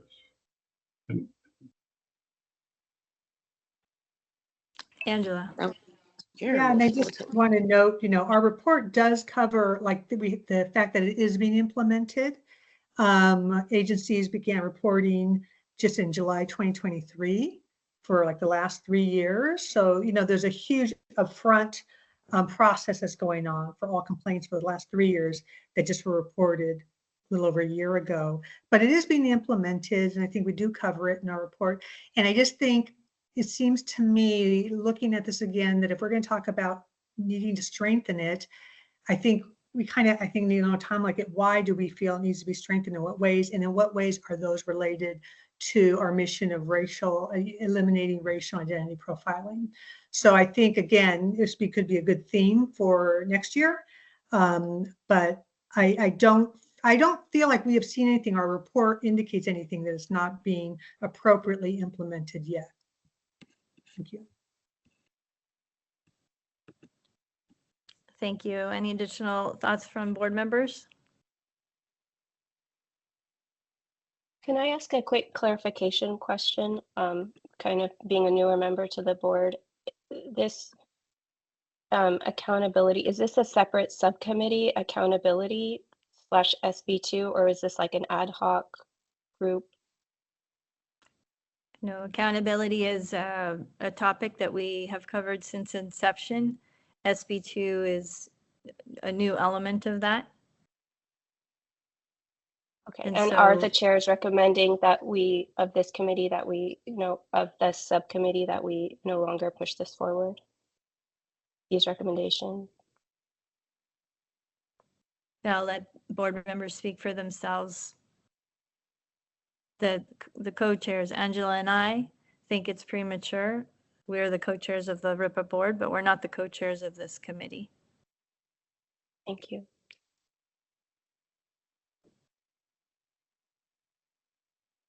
So if board members want to respond to Amina's question, if there are board members who feel that we should in fact keep this right now and move the legislature to amend the penal code.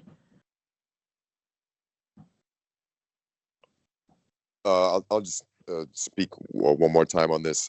Again, I kind of feel like this is a no-brainer for this kind of policy. I was one of the folks who helped craft this language. Not the only person, but I'm one of the people. Again, to me, for me personally, the only relevant question right now is how do we affect the chances of such efforts getting funded by putting it forward now, putting it forward later? Maybe it makes sense to put it forward now and again in 2025. I'm just not certain what the answer is there in terms of chance of appropriations. But, that's really the only question in my personal view. The rest of this, I find to be not a tough call, but that's just me personally. So yes, I'm absolutely fine with putting these forward. Again, the only hesitation that I have is about the chance of appropriations, but that doesn't prevent us from putting it forward again next year if they say, nope, sorry, we don't have the dough. So I just want to be clear, like that's my position on it. I don't know if others feel similarly. Okay. Yeah. And this second recommendation is different than the first that we talked about, which was money and appropriations. This one is about asking the legislature to amend the statute to add additional categories of serious misconduct.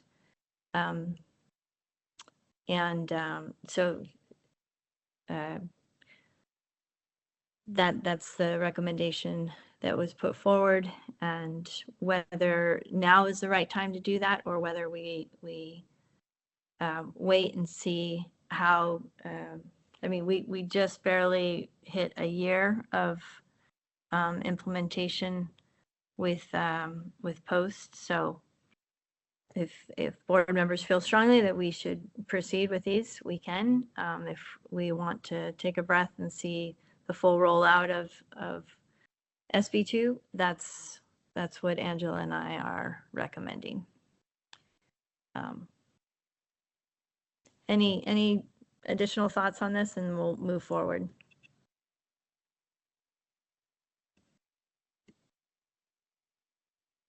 Okay, let's scroll up, DOJ staff, to the third recommendation. I believe Chauncey and I both have our hands raised, Andrea. My apologies. Yeah, I don't see a hand, but go ahead. Chauncey was first. Okay, Chauncey, go ahead. I was just going to echo the sentiment of Bill. And then I heard you redirect us to another provision. And I'm in the subcommittee with Bill and LaWanda, I think, that developed these specific recommendations. And based on the conversation that I heard in the subcommittee a while back, I'm on board with these moving forward, assuming that there's a sufficient number of other board members that are also okay. Okay, thank you. Manju? Would it be appropriate then to make a motion? No, we're not moving right now. We're just talking. We want to hear from the public. I see. Okay. Thank you. Make a motion. Okay, anyone want to say anything more about this particular one? Okay, if you could scroll up to DOJ staff on the third recommendation. So this is another recommendation to amend the penal code, to expand the authority. This one expands the authority of the post executive director to continue an immediate temporary suspension of an officer where the circumstances indicate the officer continues to pose a danger to the public, even if one of the statutory grounds for imposing the immediate temporary suspension has been resolved. You know, this is I'll just begin the conversation saying, you know, again, the legislature just enacted this law. Is it too soon to ask them to amend it when it's still being rolled out? That's the question, whether we want to table this one or proceed with it. That's something for the board members to consider, and I welcome any thoughts on this recommendation.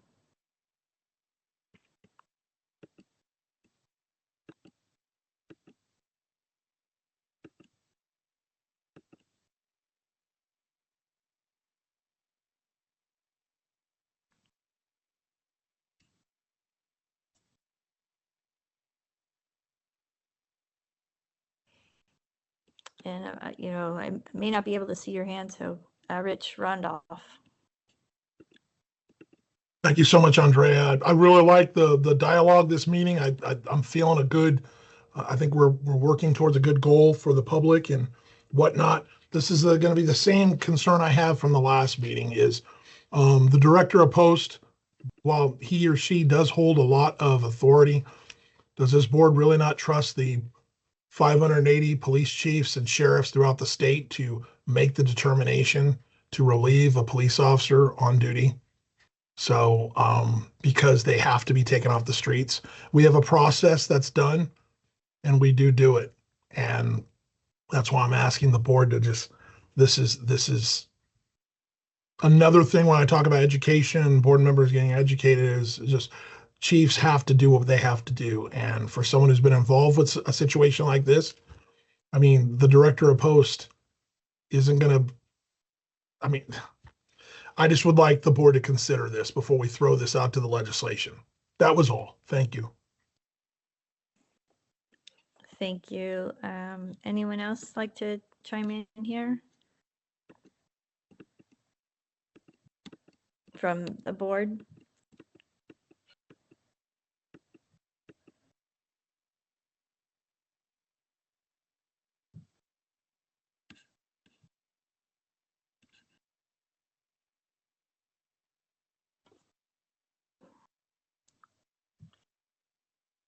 Okay. Let's see, this is Anne. I just Go wanted ahead. to, Yeah. it seems to me that probably some of the similar points that were raised about the first two to some extent are applicable to this. So it really depends on kind of your views about whether better to wait for to build a stronger case and explore more, or better to do it now when it can be done again next year. It seems like a lot of the same public considerations apply. But I would continue to also be in favor of tabling this.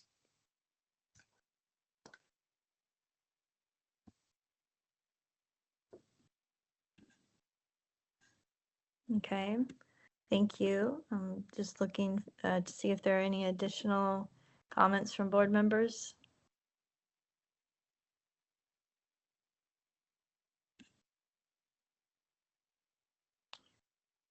I think the RIPA board has a really important role to play in monitoring the implementation of SB2, and I think that as part of our future work, we can get a lot closer to seeing what's happening. Angela and I had an opportunity to do that, and I think it would be beneficial for the whole board to do that and really dig in and ask hard questions as it's rolling out.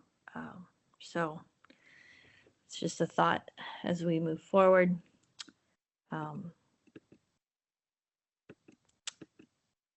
Seeing no additional comments on this one, can we scroll on the fourth one? The fourth is shorter. It's recommending that the legislature enact legislation requiring law enforcement to modify their disciplinary policies, defining serious misconduct to align with the categories that are now in the statute.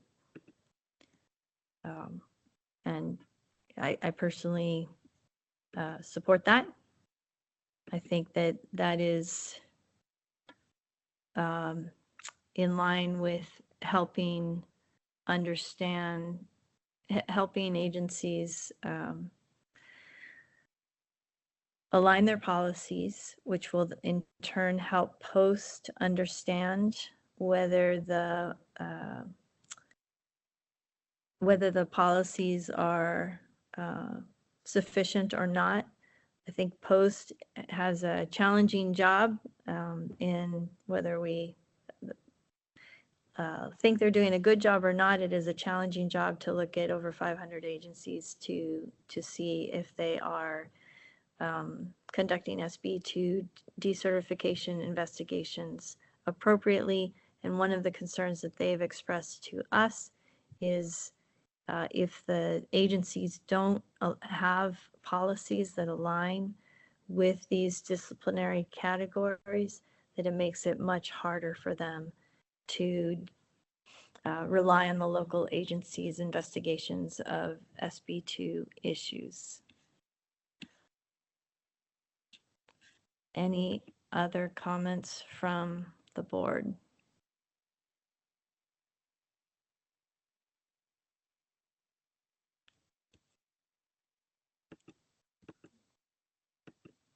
Okay. See none. Can we scroll down?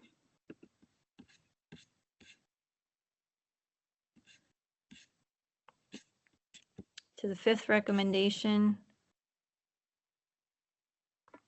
And this is related. The board recommends that Post develop guidelines to assist law enforcement agencies in developing procedures to conduct adequate investigations.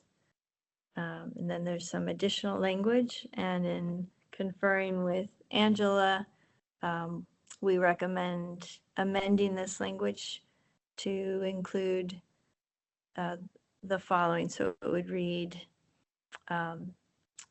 in developing procedures to conduct adequate investigations into, and here's where we would insert language, complaints alleging bias and guidelines that assist law enforcement agencies with aligning their policies with Penal Code Section 13510.8. The guideline should also apprise law enforcement agencies how to educate the public in ways, educate the public ways in which a complaint could be filed. And then continue with, in developing the guidelines for investigating complaints about demonstrating bias, Post could consult with the board.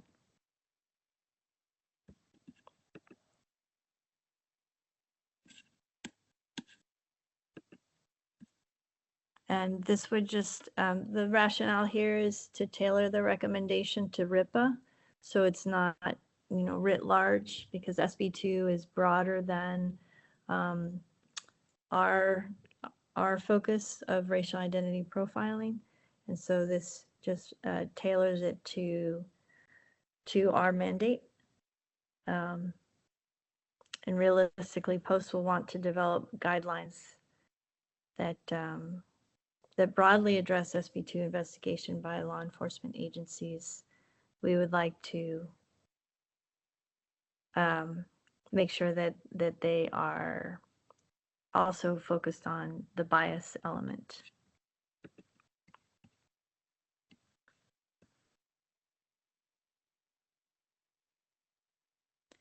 I don't know if people have other thoughts, if that makes sense to tailor it to racial identity profiling to make sure that that's a focus of the work that Post is doing.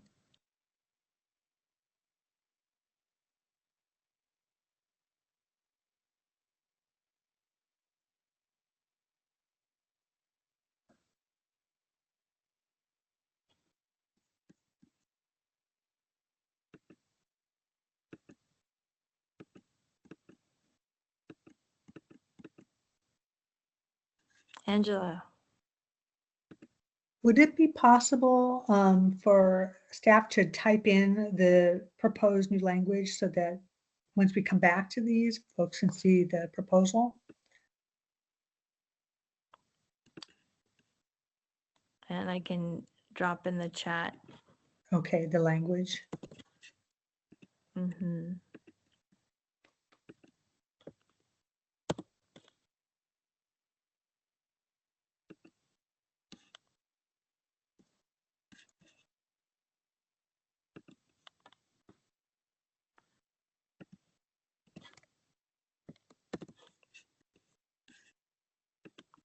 And then it would continue.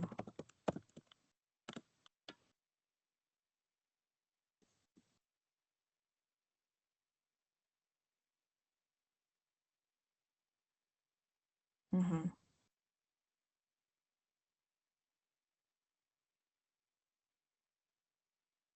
Thank you.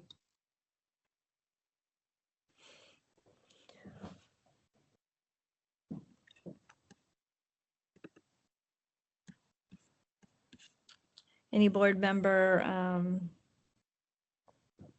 comments, additional suggestions, concerns?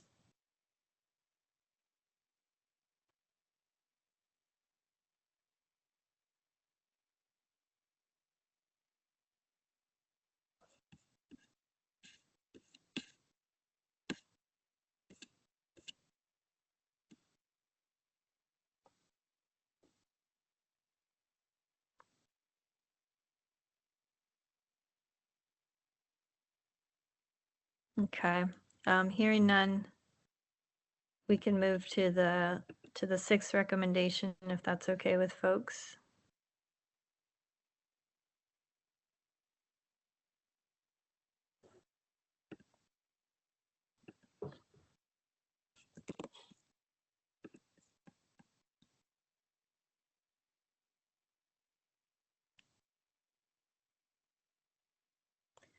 And when we talked about this before in the last meeting,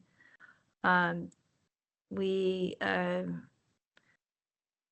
surfaced that there are already whistleblower protections in state law, and we wouldn't want to inadvertently undermine them. In fact, we would want to strengthen them, and we thought about whether we could just allude to the existing ones. So again, in conferring with Angela, we have a suggestion to do that, to do what we had talked about doing.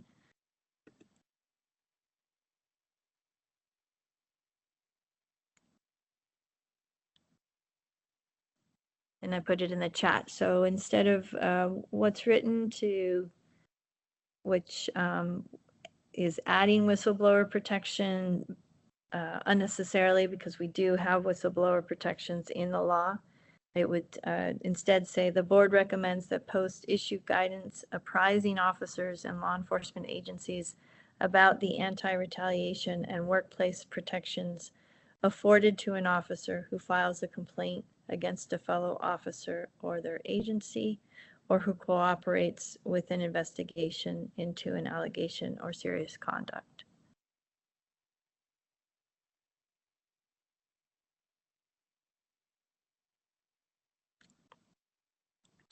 And I think that that gets at what we were trying to do without undermining existing whistleblower protections, and instead points to them and encourages guidance, apprising officers and agencies about them.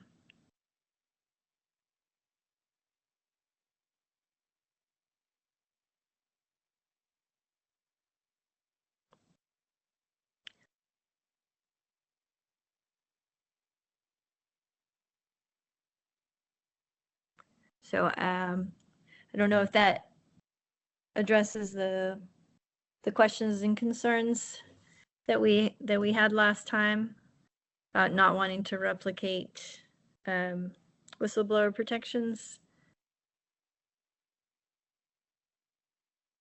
Welcome any thoughts, suggestions, concerns about that language.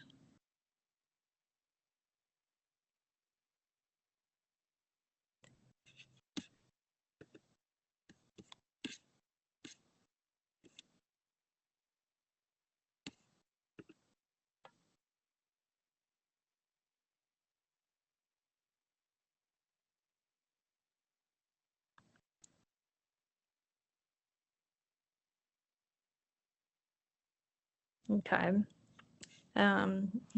Seeing no hands up, I think we can move into public comment. That's the end of our. There is an additional paragraph there, but that's I think that's a contextual paragraph that's not part of the recommendation.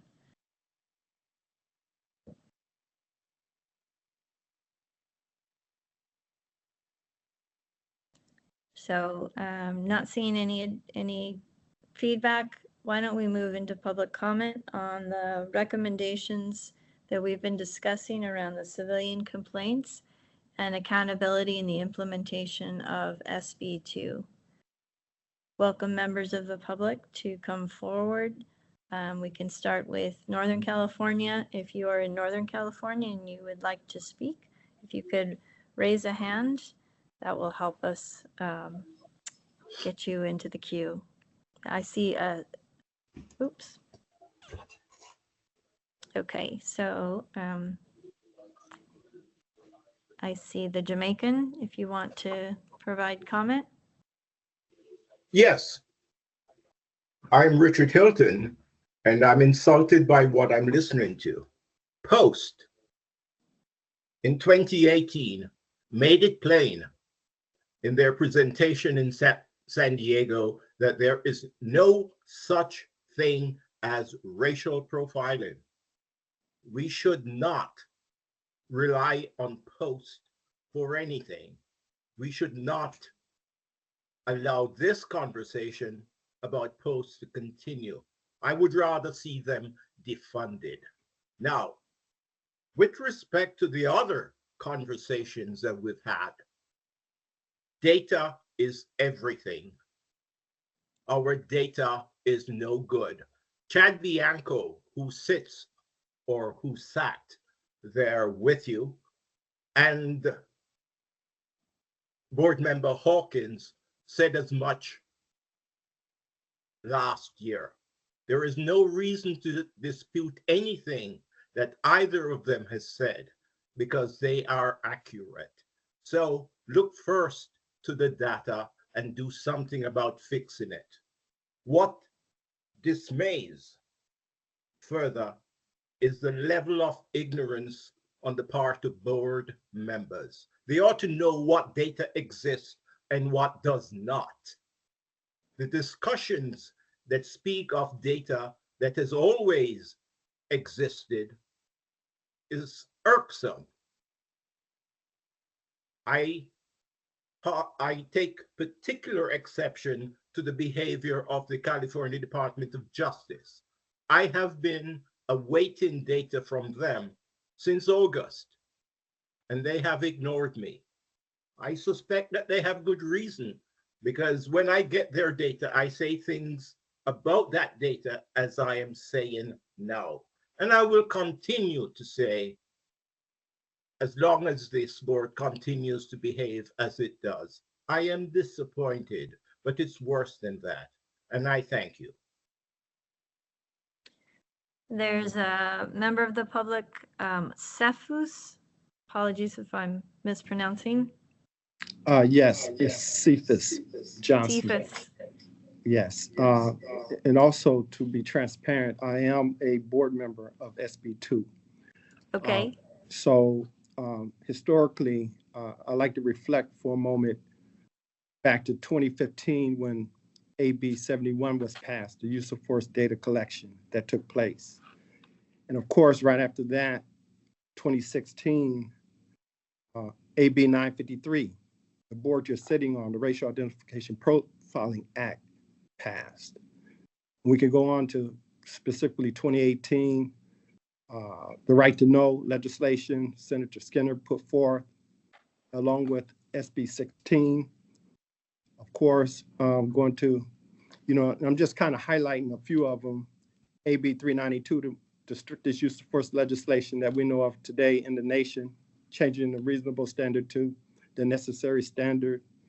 And of course, eventually to SB 2, the decertification legislation, finally being one of the few last states in this nation to actually have the decertification process. So I'm looking at, I think it was point number 2 when we were talking about putting forth some legislation concerning funding organizations or nonprofit organizations or organizations that's not affiliated with the police, and bringing awareness to the community concerning the process of filing complaints. When we be real about it, many complaints are not filed because the community is totally unaware of how to file the complaints. Many don't like to go to the agencies because they have seen it as a failed system to file complaints. But we do know that there's a process of complaints to be filed. And so right before I get to that, I wanted to say this. We know SB2 was passed in 2021. Officially, the first board meeting took place December 2023. So we haven't even made a complete year yet, as well as actually working board. With that being said,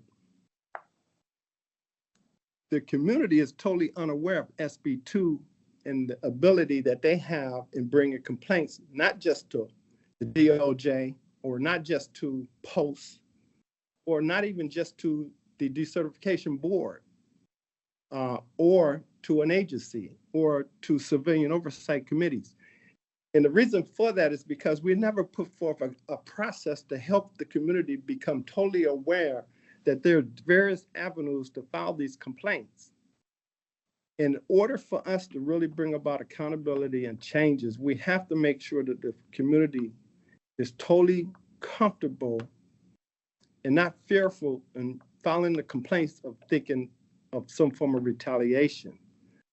So a campaign that is launched to inform the community of the process, the various avenues, is critical in order for us to really make AB 953, the Racial Identification Profiling Act, to work. And so, and true, the notice for those that are filing complaints that are under 17 is critical to know. Those that file complaints between the ages of 17 and 24, the most impacted, is critical to know. Because without that information, how can we actually fix the problem? And so it's my hope that it doesn't just go to the agency, even if I should say we, but the board decides to file or make the process to get legislators to consider funding this notification or informing campaign, that it doesn't go to the policing agencies, because the policing agencies does not have their finger on the pulse of the community. There is a major divide, and the only way we can get the community involved in understanding the process is to disengage the policing agency. That's why RIPA's in place. That is why the decertification board is in place. And we could go on. That is why community oversight is in place, or independent auditors are in place, is to disengage the police from being a part of the process and keeping people from feeling comfortable about filing these complaints. And so I am definitely hoping and for seeing the RIPA board move forward on that aspect, because we know that if the community is totally unaware of the opportunities that exist to bring about true accountability, then true accountability can never happen. So we have to make the community aware of the process of how they could play a role in ensuring that the bridge between the community and the police is bridged by being comfortable about knowing the avenues that they can utilize. And right now, I'm sitting in a room at this meeting and not a single person from the community is here physically. Okay, I understand that it stopped because of COVID, but at some point, if we reflect back to 2015 when RIPA board first came into place, when Ben McBride was on the board, we had the community show up to these meetings. And then COVID hit, and then we had to change our strategies and how to have the meeting. That's all understood.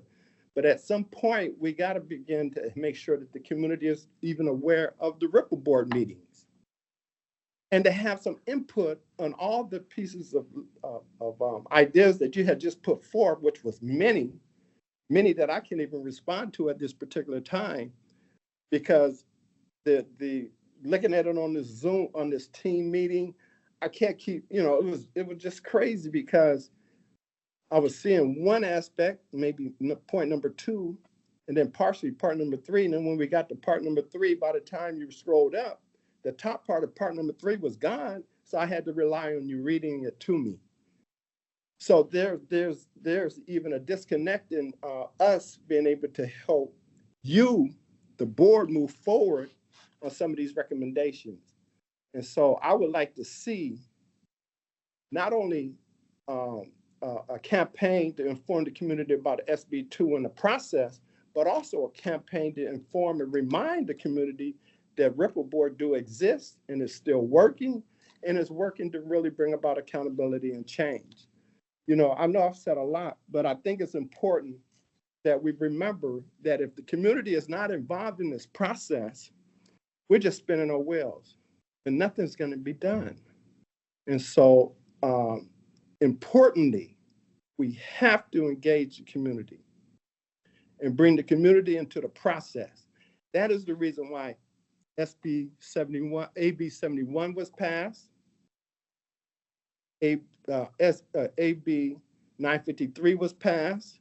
SB 1421 was passed. SB 16 was passed. AB 490 was passed. AB 392 was passed. SB 2 was passed, because the community was involved in the aspect of hoping to bring some form of accountability and transparency. And right now we're at a low, we're in a valley where the community is totally unaware of what's really going on. And, I'll pin it there. There's a lot more that I can say, but I think it's critical that we get the community involved. Thank you. Thank you, Cephas. I really appreciate you coming into the meeting and offering your thoughts. Are there other members of the public who would like to speak?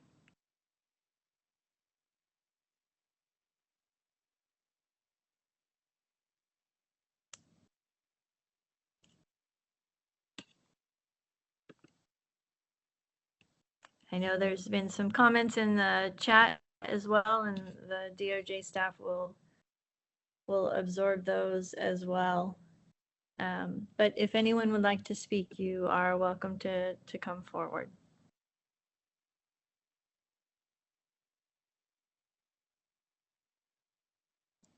Okay. Next up is a vote, but we can take a break. Would you prefer to take a 5-minute break before we come back, or press through with the the votes, which I think will be straightforward. Um, and then move on to the next part of our agenda. So maybe just a show of hands if you'd like a break now, or you want to wait till after the vote. Break now? Okay. Seeing a few hands. All right, let's take a break and let's come back at 2:30 and we will move through the votes so that we can get into the next part of the agenda. Thank you so much. See you at 2:30.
Hi, and good afternoon, everyone. It is now 2:30, so if board members, as you're coming back from break, if you could please come on camera just to let us know you're here, and then we'll go ahead and get started with the board vote on action items.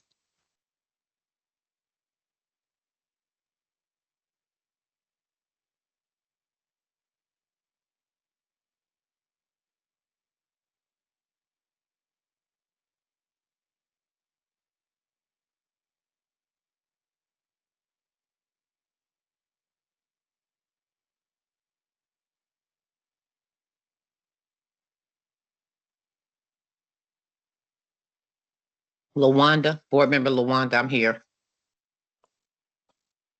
And I'm having technical difficulties. That's why my screen isn't on.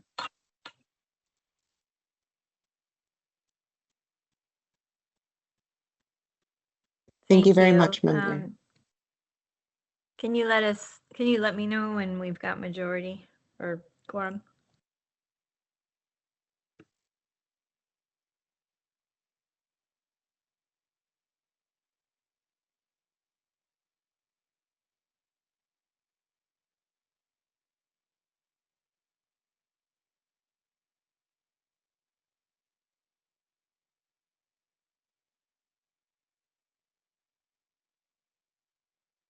Hi, this is Kendall from DOJ. In order to determine quorum, we'd ask that board members please come on camera so we can determine who's here. Member Hawkins, we did hear you and appreciate you sharing why you were off camera. Thank you.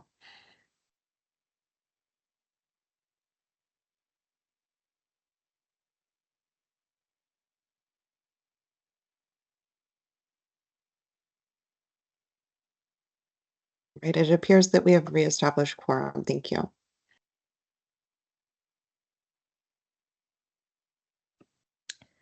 Thank you. Okay, we are now going to entertain motions for the recommendations, and we will start with the civilian complaint recommendations. DOJ staff, can you put those on screen, please?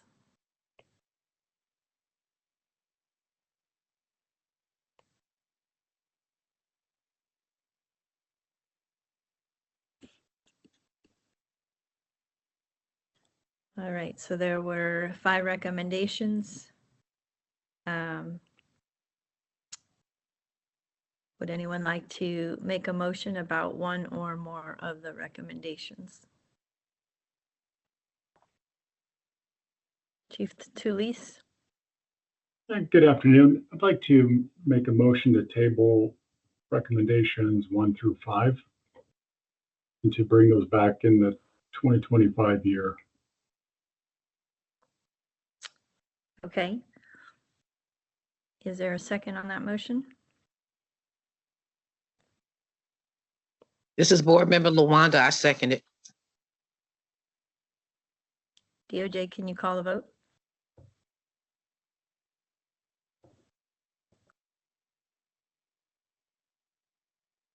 Yes.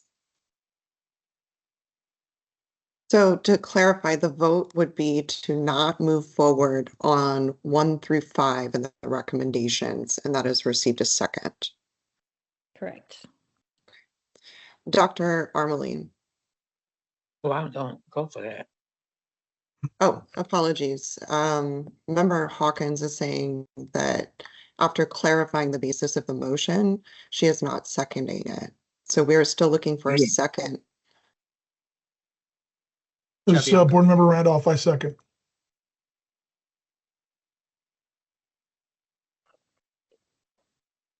And with Okay, that, so go ahead. I'm going to go ahead and call the vote. Again, just to clarify, this would mean we are tabling all 5 of the recommendations that are presented here on the screen. Dr. Armeline.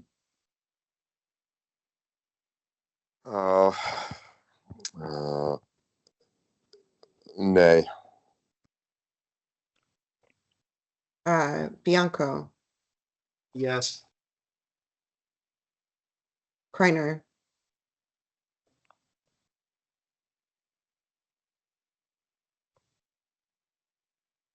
Member Kreiner votes no. That was placed in the chat. Member Diallo. Nay. Member Diallo votes no. Member Dobard. Nay. Dobard votes no. Member Green. Yes. Member Green votes yes. Member Guerrero. Nay. Member Guerrero votes no. Member Hawkins. No.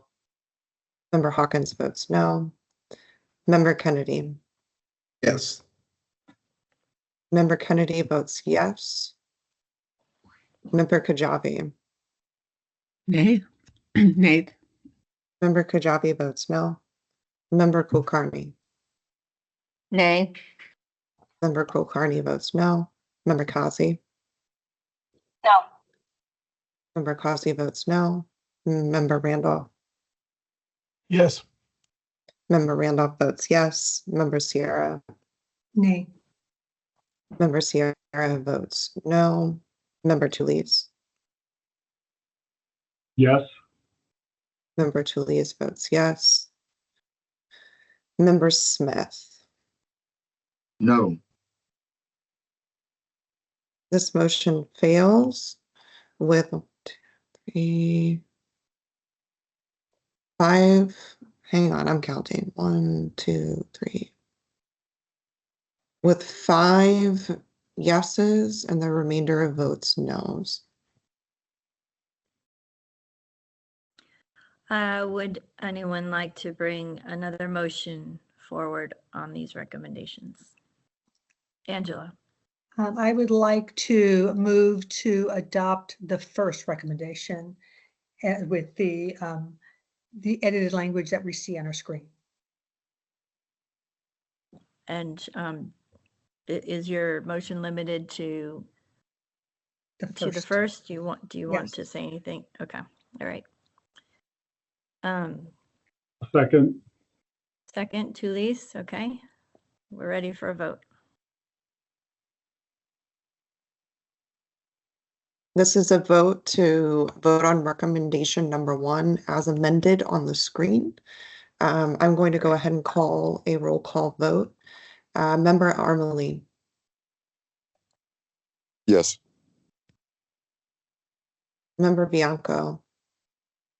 No. Member Bianco votes no. Member Armelines votes yes. Member Kreiner. Member Kreiner votes yes. That was placed in the chat. Member Diallo. Yes. Member Diallo votes yes. Member Dobard. Yes. Member Dobard votes yes. Member Guerrero. Yes. Apologies. Member Green. Yes. Thank you. Member Hawkins. Yes. Member Kennedy.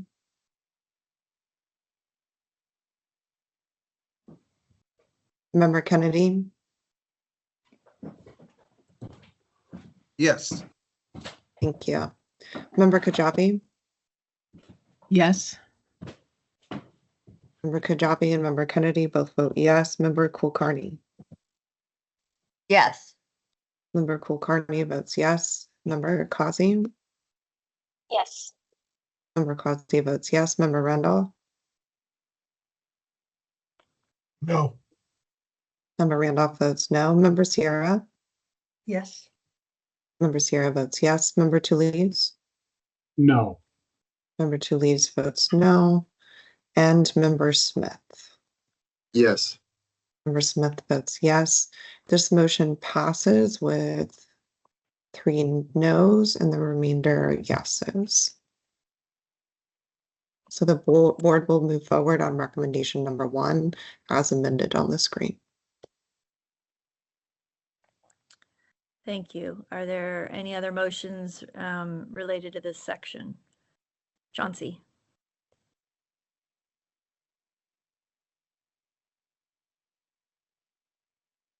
Chauncey, did you have another motion?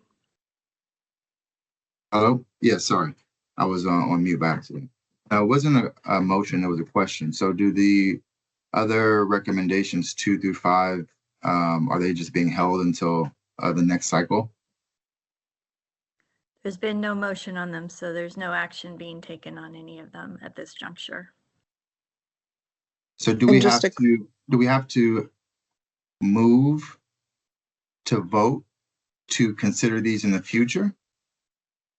No, if you want them to be included as recommendations in this report, then you'd have to move on them. And to clarify for Member Smith, we did just have a vote about tabling these until next year, and the majority of the board voted no on that. Right. And I'm wondering for 2 through 5, right? We voted yes on one. Right. So we voted no to table all the rest. So I'm wondering 2 through 5, can those be revisited in the future? There's been no motion on 2 through 5 that has succeeded. There was a motion to table 2 through 5 1 through 5. That motion failed. There was a second motion to adopt recommendation number 1. That motion passed. So if you are interested in making another motion, you're welcome to do so. Well, I'd like to hear from this is specifically about what happens in this report that we're going to be approving. Yeah. I mean, I'd like to hear from other board members on what their thoughts are in regards to 2 through 5, because it sounds like, I mean, my perception of the way the conversation flowed was that board members were receptive to those, but it sounded like folks weren't ready to vote no on them today. I mean, vote on them today, yes, as recommendations, but they were interested in them and want to explore them further. Yeah, so right now, today is the day we're finalizing the report. So there's only today. What happens in the future will be determined by us as a board in the future. But as far as this report goes, if you're interested in acting on any of these right now, you'd have to make a motion.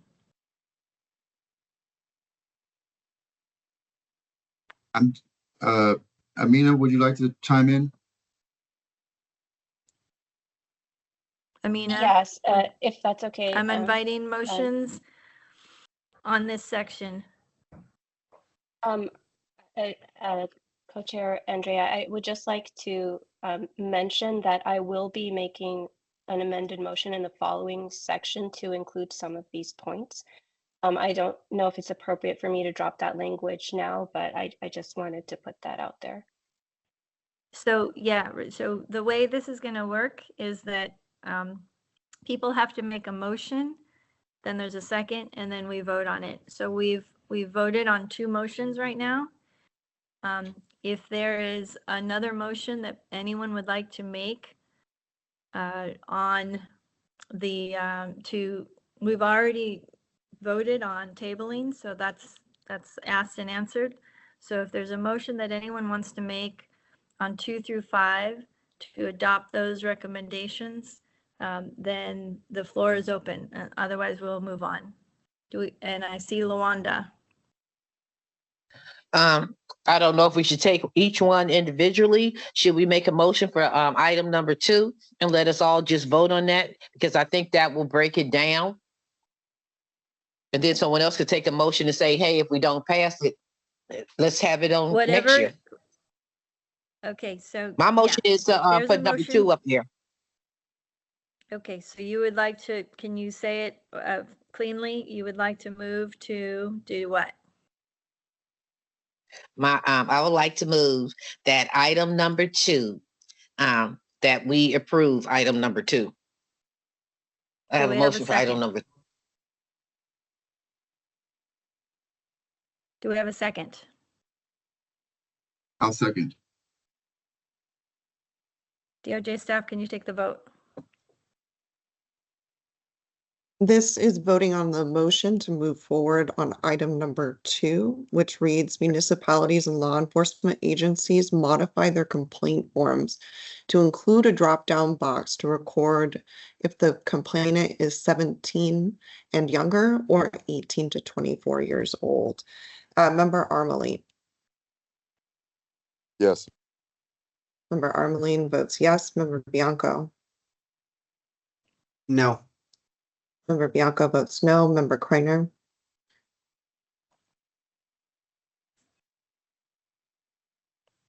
Member Kreiner votes no. Member Diallo. No. Diallo votes no. Member Dobard.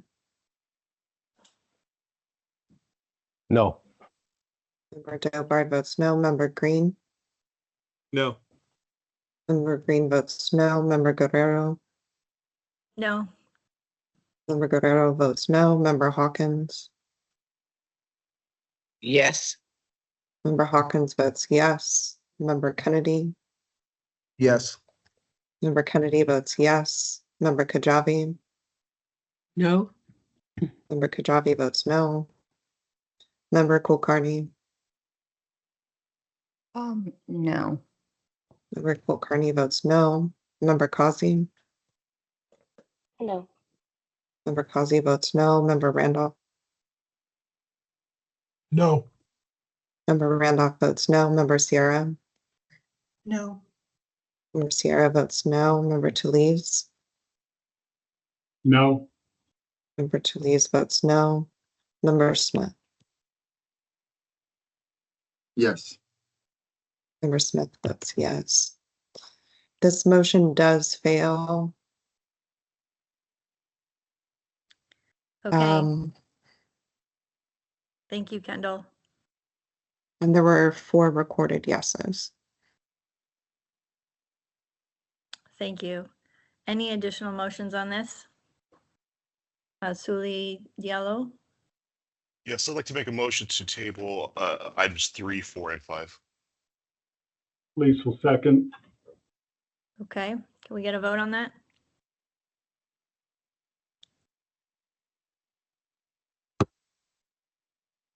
Yes. Member Armaline. No.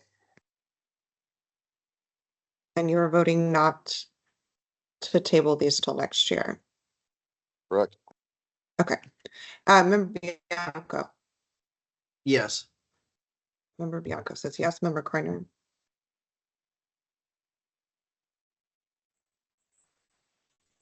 Member Kreiner votes yes. Member Diallo. Yes.